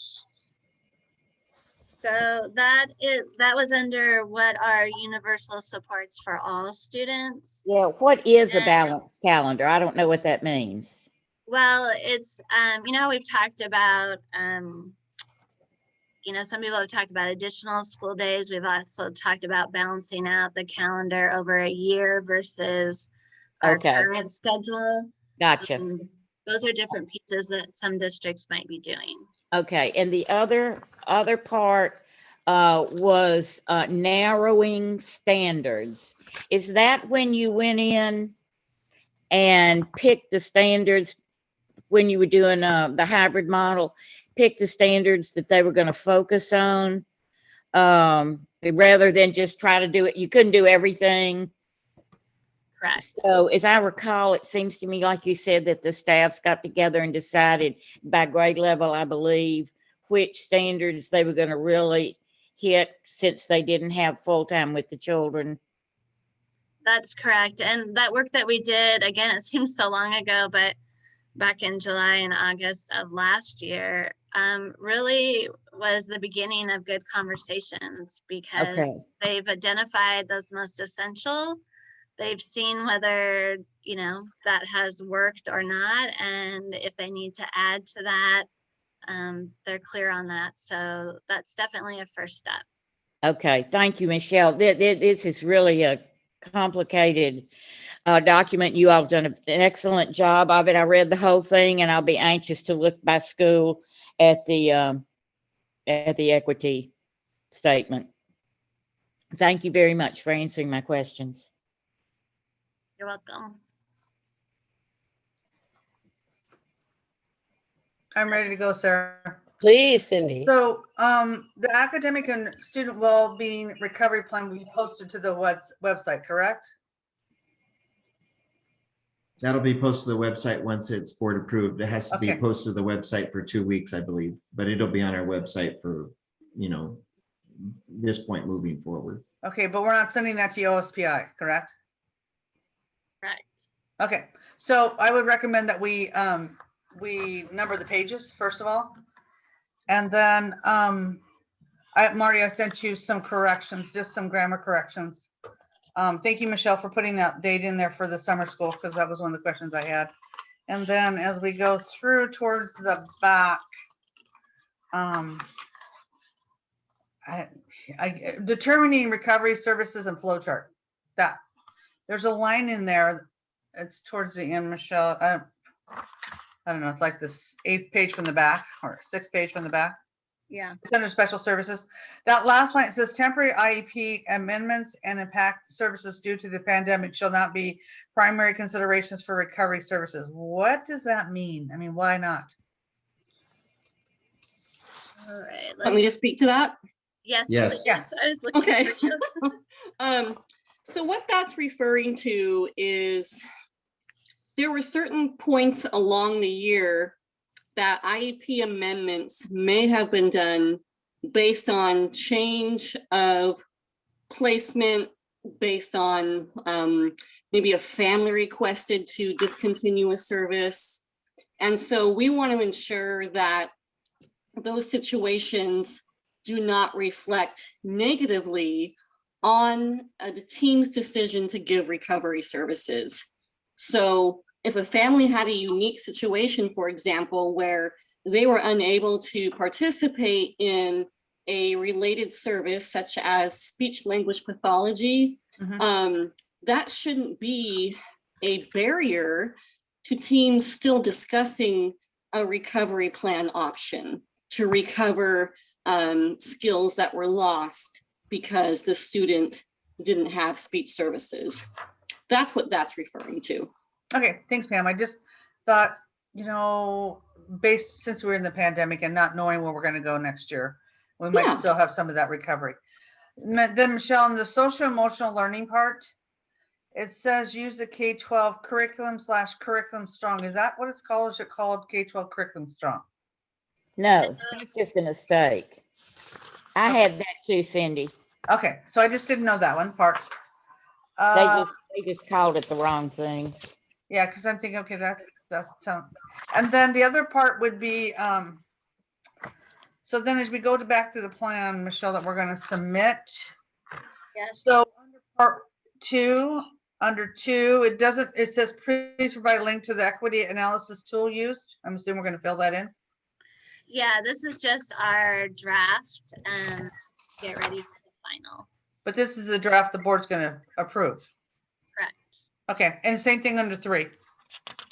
Yes, We we, just will need to put put- the link in there. Yeah. Okay, that would be fabulous. And then another page, hold on one second. Oh, and on the part on page 12. Hey, this one is so number 15 only has says that we'll have 3 strategies, 3 strategies. We only have 2 strategies there. Oh, maybe we do have 3. Is there 3?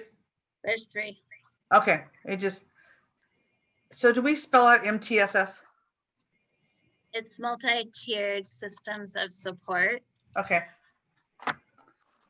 So those are kind of only the questions, and I just changed some things regarding parents and guardians, and instead of calling children, students, and peoples instead of individuals. Perfect. Thank you. Okay, thank you very much. Oh, the only thing I was going to say is I really feel like there's still really barriers. I know that with broadband. I mean, I think like some of the parents can't do surveys because they don't have broadband. I mean, I know that we think that everybody has broadband, but people still are very hammered in our district by not having broadband. Yes, agreed. And as we move forward with our surveys, we're going to be looking at other ways to reach out to people and, you know, going back to some simple formats, because one of the things we've noticed with that is that we're not hearing from all of our groups. So we need to get better participation. So we're working on that to improve that going forward. And there was a lot of money put in this legislative session about broadband at federal and state levels. Yes, news. I'm going to interrupt for just a minute. So if there's any community members that are wishing to make a community comment, we are taking community comment on this plan this evening. Please put your name in the Q&A button so that once the board has finished their dialogue, that you can provide comment before board action. Thank you.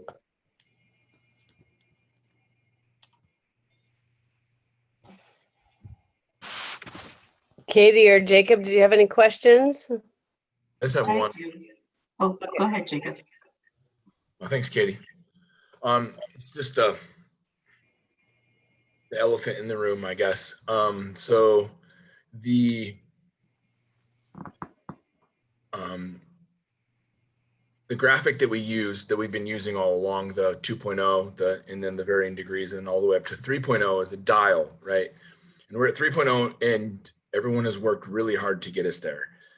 But we are still subject to that, correct? Michelle or Marty? Subject to what? If there were a spike in cases, that dial would go back to 2 point something. If we reached over moderate levels of cases in Cullinan County. The only way that's going to happen, Director Wright, is if Department of Health, closes our schools. Okay. We are not. I am not, as the superintendent. I don't advise the board to, take action to, dial our services back. Okay. My belief is, that with the virus and the path of the virus, we've learned that we can carry out school, in-person learning, even among very challenging times with cases in 150 to 200. There are schools across the state that have been in school at 700 to 1,000 cases per 100,000, numbers we've never seen in Clallam County. So I think we have learned as a system and understand the virus a lot better that, I believe, Director Wright, that, we're moving into the next phase of our recovery and there won't be a dial back. Now I don't have a crystal ball, but that's my educated guess tonight. We're gearing up for 100% full-time in-person learning, and minus action at the state level, that will not change. Thanks, Marty. That's the answer that I wanted to hear, and I know a lot of community members wanted to hear as well. So thank you.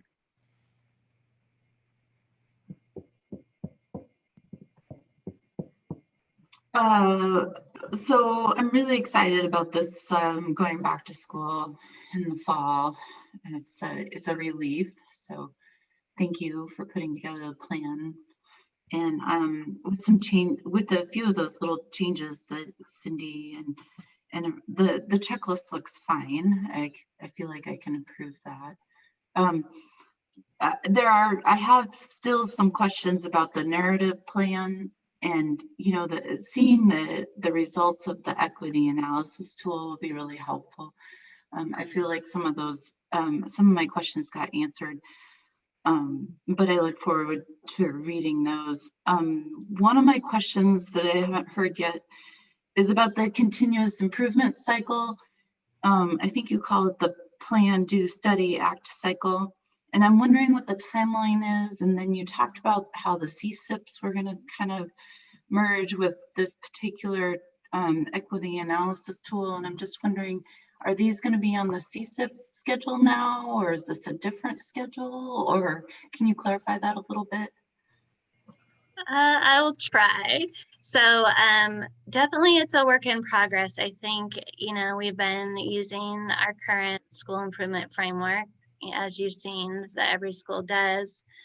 And that's tied into our district strategic plan and of course into the data and action plans.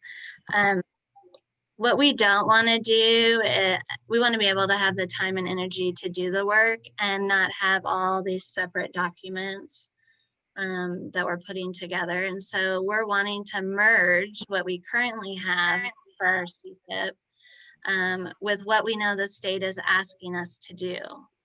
And so the equity analysis tool, as I worked with principals, a lot of them were like, all right, this is the work. Like, we want to continue to report out on this, and how can we make this our school improvement work? And it is. So we haven't identified clearly, Katie, how we're going to merge it, but we want to make sure that we're continuing to use this equity analysis tool to drive our planning and our action and progress monitoring. So I don't know if that's helpful. Yeah, just what about a timeline of when you think you might do the continuous improvement on this? Like, well, do you have a goal? Do we have a goal for that? Well, we know for the state that we are required to report in November. and then again in April, right? Which are great time periods because we have lots of learning time and we can do our progress monitoring. If we compare that to our school improvement plans currently, right? We work on those and we present those to the board, you know, mid or end of October. And then we come back and give you guys an update in January, February, and then we come back at year's end. So there may be, I mean, Marty and I haven't gotten this far, but there may be some adjustments on the reporting so that we can align our reporting times with the state to match, share with you. But that's where we're headed. And again, I wish I had more definite answers, Katie, but we're working on it. Yeah, that is the intent, because if you look at the 2 cycles, if you look at the CSIP process, we're talking September, October. Then we look at mid-year, January in a typical year, and then end of year. Moving into next year to align with what the state's going to expect of our system and doing the same work, because really the school improvement plan needs to address the learning loss. I mean, that's what you want in a school improvement plan. So because their cycle's off a little bit to what I just disclosed, you know, it makes sense to align our CSIP, at least temporarily, to the state reporting process, so that what we're reporting to the state, the board has completely, understands the data that is being reported and the progress and the adjustments to the plans that are being submitted to the state of Washington. So it makes sense to put us on a August to November to April cycle to align, because otherwise we're going to be carrying out the same work that we did this year by running multiple plans that sometimes overlap. And so we want to make this make sense to school level administrators and teachers.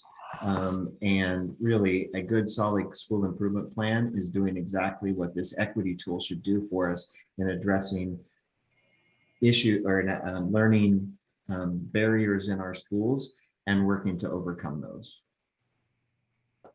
Okay, thanks.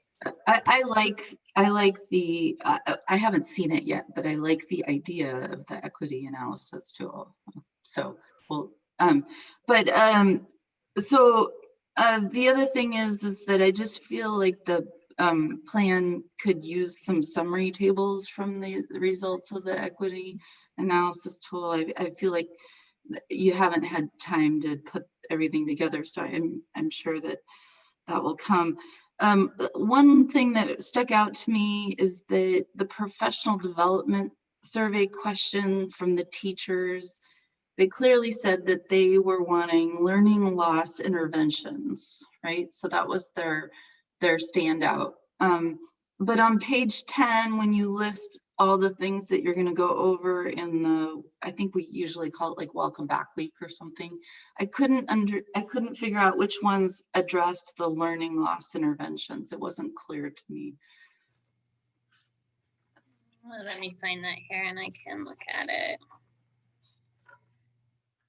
That one we've also been kind of gathering over the entire year as people are realizing, oh my gosh, I need some little bit more assistance on those pieces. So again, when we're talking, we're looking at learning loss interventions, those will be things that we'll be using when we talk about universal screening, diagnostics, and screeners. We really have to rely on that informal pre-assessment in the classroom before teachers are starting to teach. What does that look like? And then continue to use those trauma-informed practices and inclusionary practices. So we know that students are coming into a typical classroom, all across the board with different skills. How do we, move the group forward, but also plan for those losses that have happened by student groups? So they're wanting to know, like, how do we intervene? And one of those key ways is those inclusionary practices. And this list will continue to grow as principals identify things and as we work with the PAEA. So yeah, we'll be pulling lots of items to start in August, but not have it be a one and done. It'll continue to be over the school year. Okay, and then so I also was a little bit confused about the acceleration learning that you're, I didn't write down the page number, I just have a few notes about it. And so I guess I don't quite understand how a teacher is going to manage this in a classroom. Can you describe what this might look like for a classroom teacher? Sure. So I think where we might start is looking down at the table, Katie. And so on the left-hand side there, you can see what has been a traditional approach, which is, you know, teachers are focused on, okay, these are the skills. I got to teach them. I got to get everybody through them, right? They're going to cover it. But what we're talking about with tailored acceleration is you are really focusing on what are those skills that you need to have like before and during and the post grade level skills. So that involves knowing our students and using that formative assessment.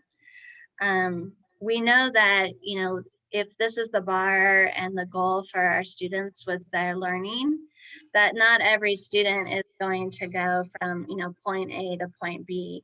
So teachers, and they've learned this for sure this year, they're going to have multiple pathways for students to show their learning here. Because they're all coming from, again, right now with pandemic, unique circumstances.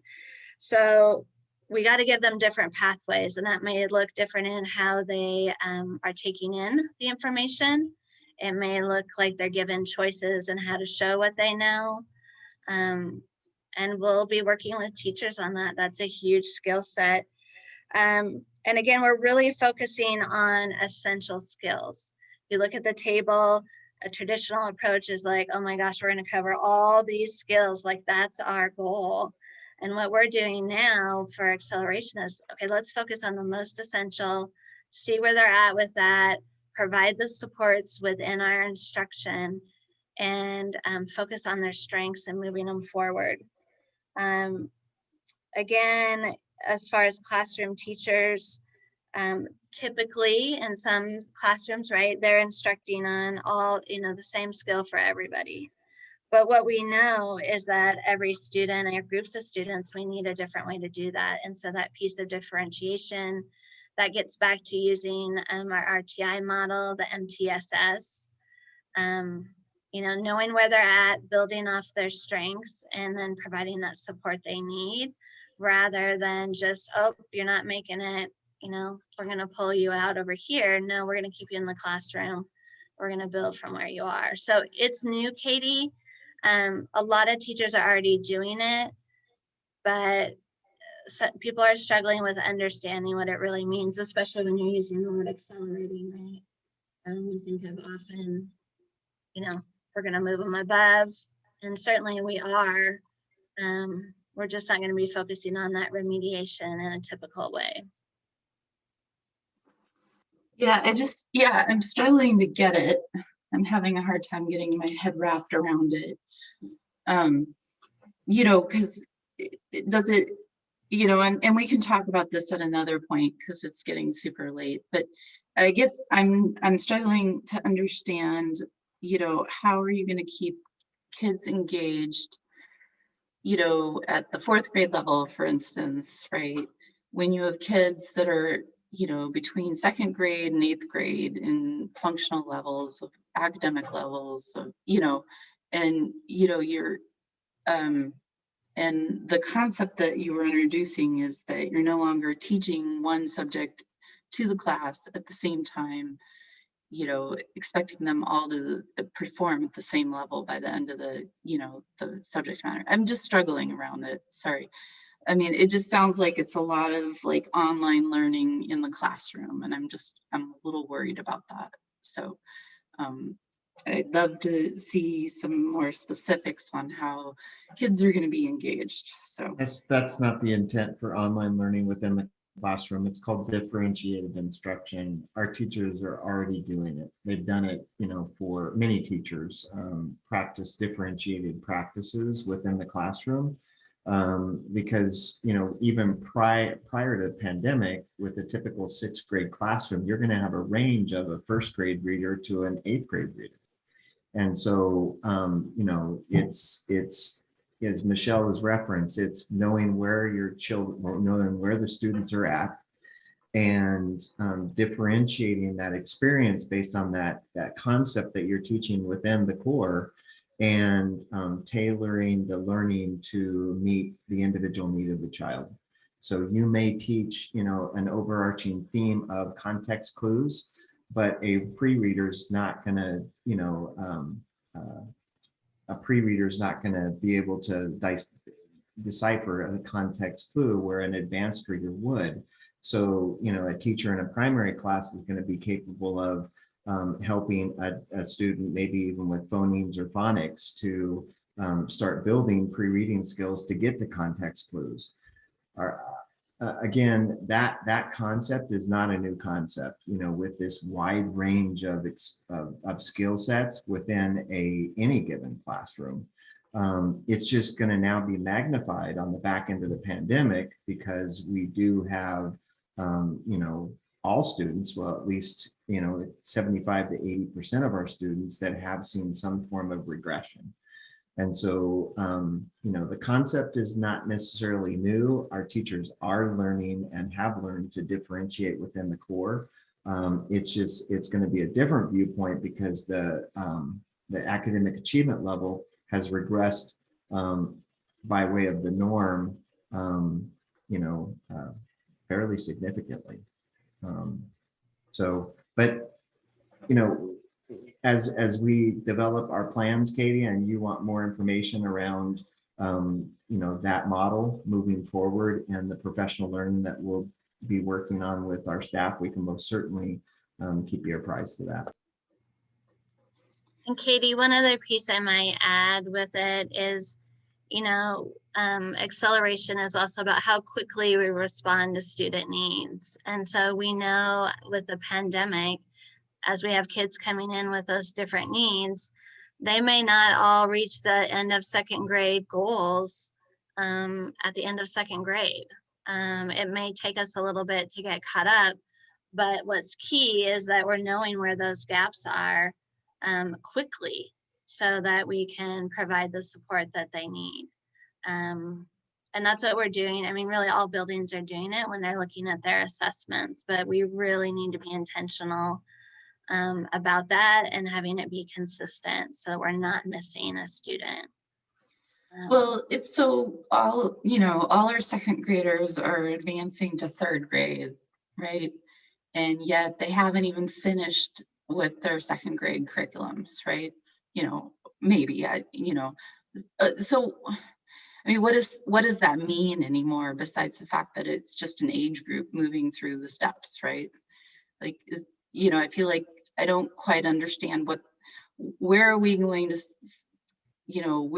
measure the standards if we advance all the kids, and, what does it mean to be advancing from 2nd to 3rd grade if we don't have a standard that tells us that they're ready to go on to 3rd grade, right? So. And that's a really good question. And I think one of the things we have to keep in mind is, coming out of the pandemic, students, their access to learning looked different. Their actual learning was, this was a worldwide pandemic. And so we're going to have to, be ready, help our students be ready coming in, but not be penalizing them for not being right at the spot that they need to be. We have to continue to meet where they're at, accelerate, identifying those gaps and intervening, and knowing that it is going to take us, as you read different research pieces, a couple to a few years to come out of this. And we're not going to retain all of our 2nd graders because they, didn't get where they need to be. We'll have to adjust in 3rd grade with our pacing and identifying the most essential standards and keeping that pace and rigor up to move them forward. So it's going to be a hard task for sure, but we're already seeing, I mean, the improvement that we've seen in our current first graders from before we came back to AM, PM, and now is amazing. I mean, we have students across the district that have gone up 4 or 5 reading levels just from this increase in time and this focus. So in a lot of cases, these students, it's not that they aren't able to learn the skills, but they haven't had an opportunity to show that they know them. So for many of them, they need the exposure, the practice, and then quickly moving on. And that's a different sort of piece than we deal with in the past. But no easy answers, Katie. I'm learning every day different new things to look at, and we're just going to continue to collaborate. And as we learn more, we'll do different and better. And that's our commitment to our community, to the board, and to our families and students. Okay, anything else, Katie? Oh, I have a few other things, but I'll just send them an email. Okay. Thanks, Katie. Okay, so I would just say this work, Michelle, what really resonated with me is when you said you've been talking to the staff and that they kept saying that this is the work, because I think that the CSIPs are going to have to evolve to this. I don't think that this is a stopgap. I think this is probably where education needs to go. And Marty, as you said, this is kind of what our fabulous staff has been doing, which is differentiation within the classroom already. It's just going to be on a grander scale, I think. And I think that this plan speaks to that. And so I'm looking forward to watching it get fleshed out more. But with that, if nobody has anything else, I would love to open that up to if there are any comments or questions that came in. Carmen, I think you're watching that. Yeah, there have been no questions or comments submitted. Okay. All right. So, Marty, Madam do you have any- President, may I Please. call the question? Absolutely. All right. The question has been called by Dr. Long. So with that, we're just going to move into a vote on the approval of the school year reopening plan and resolution 2021-14. So with that, all in favor?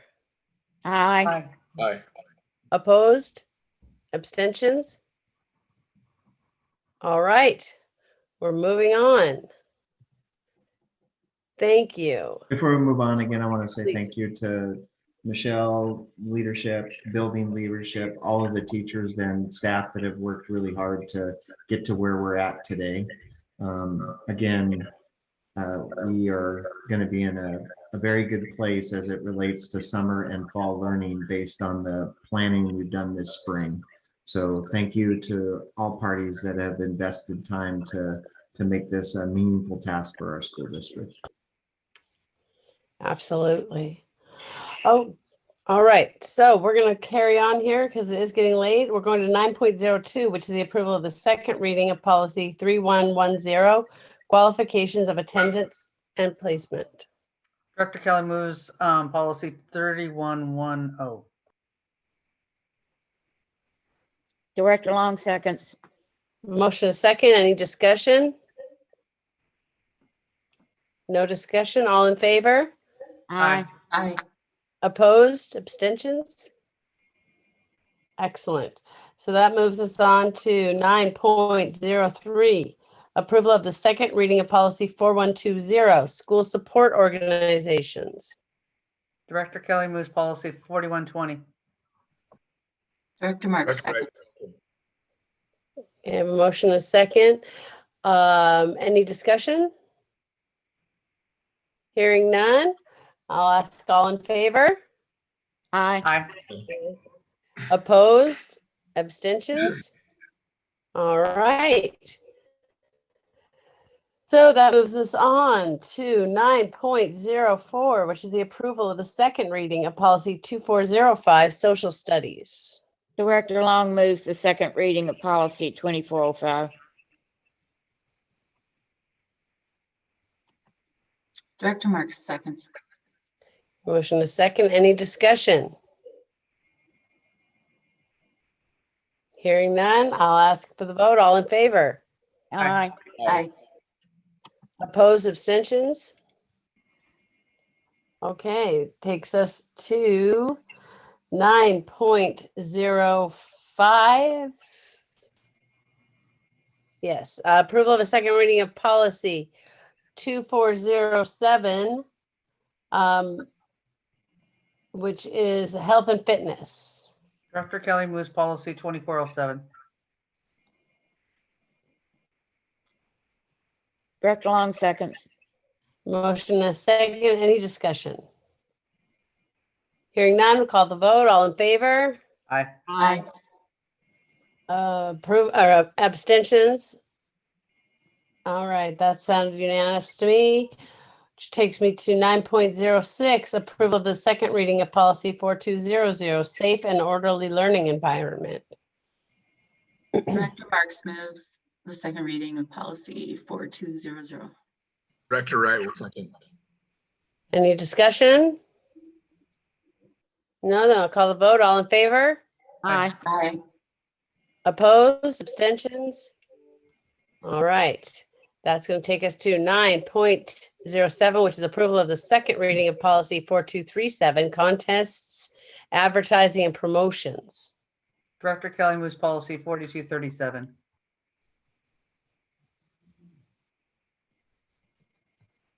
Director Long seconds. Okay, any discussion? Hearing none, all in favor?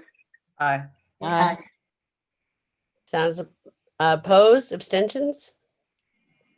All right, that takes us to 9.08, which is approval of the second reading of policy 4060, distribution of materials. Director Kelly moves policy 4060. Director Wright will second. Moved and seconded. Is there any discussion? Hearing none, I'll call the question. All in favor? Aye. Aye. Sounds unanimous to me. All right, so that is going to take us on to community comments on non-agenda items. Carmen, do we have any of those? No, we do not, President Becker. Thank you. Excellent. That's going to take us to Board of Directors comments. Let's start with Director Kelly.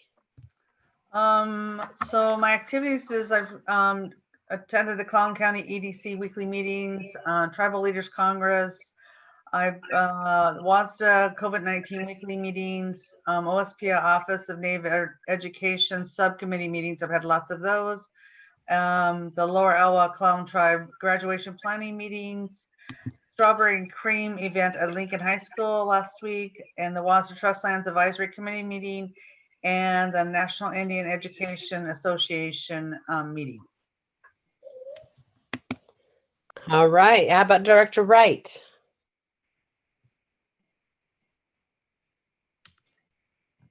Tonight was an awesome meeting. I think it was mentioned earlier in the meeting, amidst all the accolades about the Fun Spirit Week that's going on this week at the school. I was asked to judge the lip sync contest. Man. So thanks for the invite, Maisie. It was a ton of fun. I don't know if I'm allowed to give away what the results were, because I think it's all been filmed for the virtual assembly tomorrow, but it was pretty obvious who won for anyone who was there, but you'll have to wait and see for Friday. But it was really cool to see everyone. A lot of work went into it, and that was the one piece of Spirit Week that I got to see, but it looks and sounds like everyone's put a lot of effort into the whole week. And we have, Maisie's the homecoming queen, and then was it Ben Hollingsworth is the homecoming king. So I thought it was really cool. I was glad I got to be a part of it.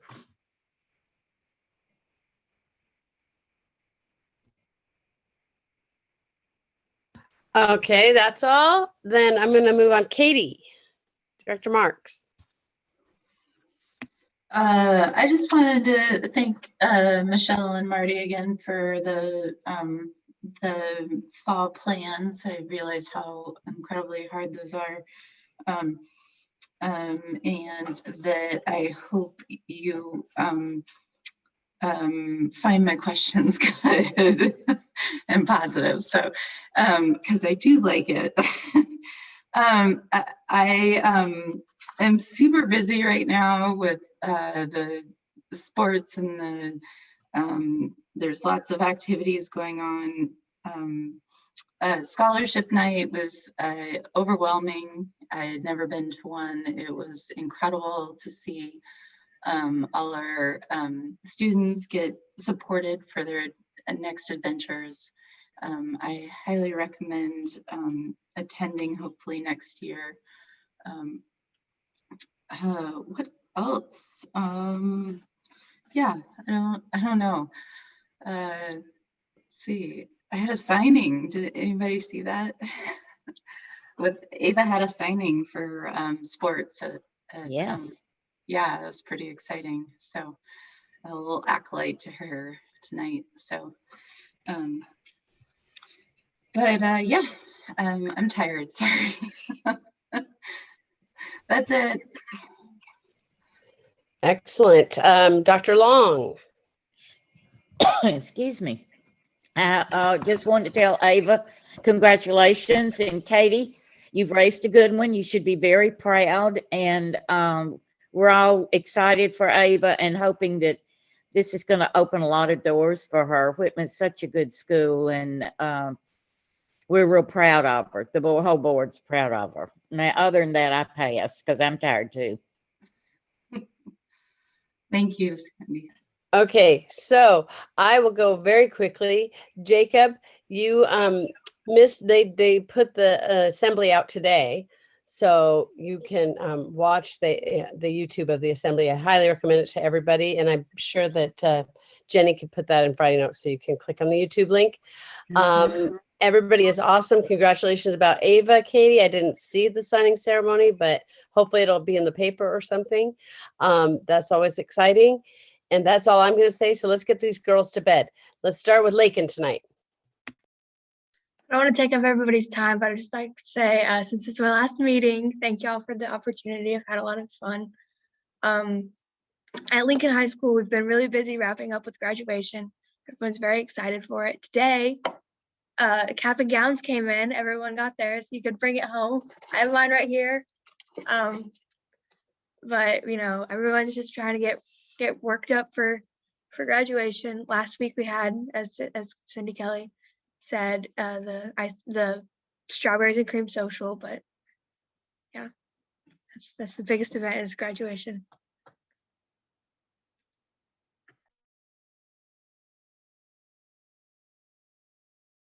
Now I'm getting tired. I'm forgetting to unmute. Okay, thank you, Lakin. We will miss you, absolutely. But we're going to see you at graduation. All right, Maisie Tucker, you're up. I know you're trying to get me to go fast, but I want to say a few things because it is my last meeting ever. So, what did Christy, hang on, what did Christy say about that? Never mind, carry on. About what? That you were staying up so late. Oh, it's fine. Anyways, so I just wanted to say, first of all, thank you to Carmen and Jacob for being willing to help with our homecoming events. You guys are kind of new to the high school events, and so we kind of wanted to get the newbies in there and see what we're all about at the high school, because we don't play around. I hope you saw that. It is competition and it is real, and the seniors are the best. But besides that, tomorrow is the last day. So a big thank you to the school district, especially Mr. Brewer, for making that happen. You know, we've been talking about all night. I know we keep talking about homecoming, but it's just another thing that we were trying to get to. Yes. And yes, the students put in a lot of work, but that couldn't have happened unless Mr. Brewer was behind us, pushing us to be able to have a slightly normal year, and all of you guys. So thank you so much. So it's my last 2 weeks of high school. And I would say there's a general air of excitement for our senior events. And like I said, I felt like I didn't have a senior year, and now I do. In the last like 4 weeks, it is a marathon, and it is amazing, and it is everything I could have ever wanted it to be. So hopefully that's good. There's not much more to say about the small amount of school left, but I just wanted to say thank you. That it's been crazy that this year went by fast, because at the beginning I definitely thought it was going to go very slow. But here we are, and it's almost June. So thank you to the board and all of the staff at Port Angeles High School, especially Mr. Clark. I'm sad to see him go, but happy to see him graduate with me. I feel like there's a real connection between the high school and the board, and I feel like I have a family at the school district, even though I'm like moving away. I'll always have people back here to support me, and that's amazing. And I've said this before, but being on the board has been the most like rewarding. Like rewarding is the only word that I can come up with, because I've learned so much. Like I only applied so that I could learn about how the school, where everyone's always asking me questions, and I was like, hey, oh, Cindy, that's so sweet. Okay, everyone's always asking me questions about things, and I just wanted to know how it all works. And I did not know that I'd be walking away with skills like talking to adults, which is way more daunting than you ever think it is. Especially, Jacob, you were talking about my interview today. I barely remember that because I was just sitting there shaking the whole time talking to you and Sandy. And I've learned about how business meetings go, even if they're on Zoom, a lot about Zoom etiquette, how to problem solve, which is something you all excel at, and about how service is important over self. So thank you so much. And I'm really excited to graduate, but it's also bittersweet. But because it's my last meeting, I had to go on and on about my thank yous. But yeah. Okay, you're awesome. Both of you are just amazing. Again, we are going to miss you so much. So thank you for all you've brought to us. So with that, we're going to turn that over now to Superintendent Brewer. Thank you very much. Again, another celebration of the work of the Port Angeles School District and community. Our meetings are very exciting and innovative, and appreciate the support from the board. Lakin and Macy, thank you. You guys have been outstanding representatives to the board, and it's been so rewarding to work alongside you. I've learned a lot from you, and thank you for your dedication to this community and the school system, especially in this year. Tomorrow, reminder to the board, I do have my superintendent luncheon. Michelle Olson will be the special guest. We'll be talking about the return to school planning for next year and the board approval from this evening. One exciting bit of news: on June 9th, OSPI will be here, and they'll have a film crew with them, and they're going to follow Becca Larson and the Navigator team around for the day, and just document what the Navigator positions that Kelsey has now joined has meant to the school system and meant to students that we spent a lot of time talking about tonight in the reopening plan. So they're going to showcase our school district, and they've heard, Becca's on a planning team with OSPI, and she's been able to showcase the good work of our school district. And so now they're going to come out and showcase it. So it's really exciting. I'm excited for our school community, and again, to help lead different conversations across the state in how to support students in our school system. So thank you to Becca and Kelsey and the entire team for constantly striving to do better for our students and our community. That being said, I think that's probably about enough for me this evening. It is 10:44. It's been a pleasure, and thank you again for the board's support this evening in our reopening planning. And turn it back over to you, President Method. All right, with that, The meeting location and time. I would say that in case anybody's curious, we as a board have, Superintendent Brewer and I and Sandy have had a discussion about when we go back to in-person meetings, and we are going to begin that in July to give us enough time to make sure that we are following all the rules and laws surrounding the open public meetings. So our next meeting will be on Zoom. Our next two meetings will be Zoom, right? That is correct. That is Okay. correct. So our next meeting is scheduled for Thursday, June 10th, 2021. We'll have an executive session at 5:30. That will be to review the performance of a public employee. You then will also have our second budget planning or budget development work session. That will be an hour in length. And now that the legislative session has completed, we'll bring more data to the table for the board to consider for budget planning and purposes next school year. The regular meeting is scheduled for 7 p.m. On that evening, we will bring to you a technology report and a public records request report. All right, that's great. If there's nothing more for the order. President Mether, before we go to in person, can we really look at getting an OWL system so that we don't have to wear those headphones and do all that stuff? That is actually already part of the whole discussion, is whether or not we're going to have to wear headphones or if it's just going to be an open meeting. So Marty's looking into the rules about that, but no, we will not ever have to wear those headphones again. Well, and if we just get the OWL system, we could just do it at our board meeting room, and then we're still going to have to provide Zoom for people to participate. Marty's on it. Thanks, Cindy. All right. With that, good night, everyone. All right, thank you.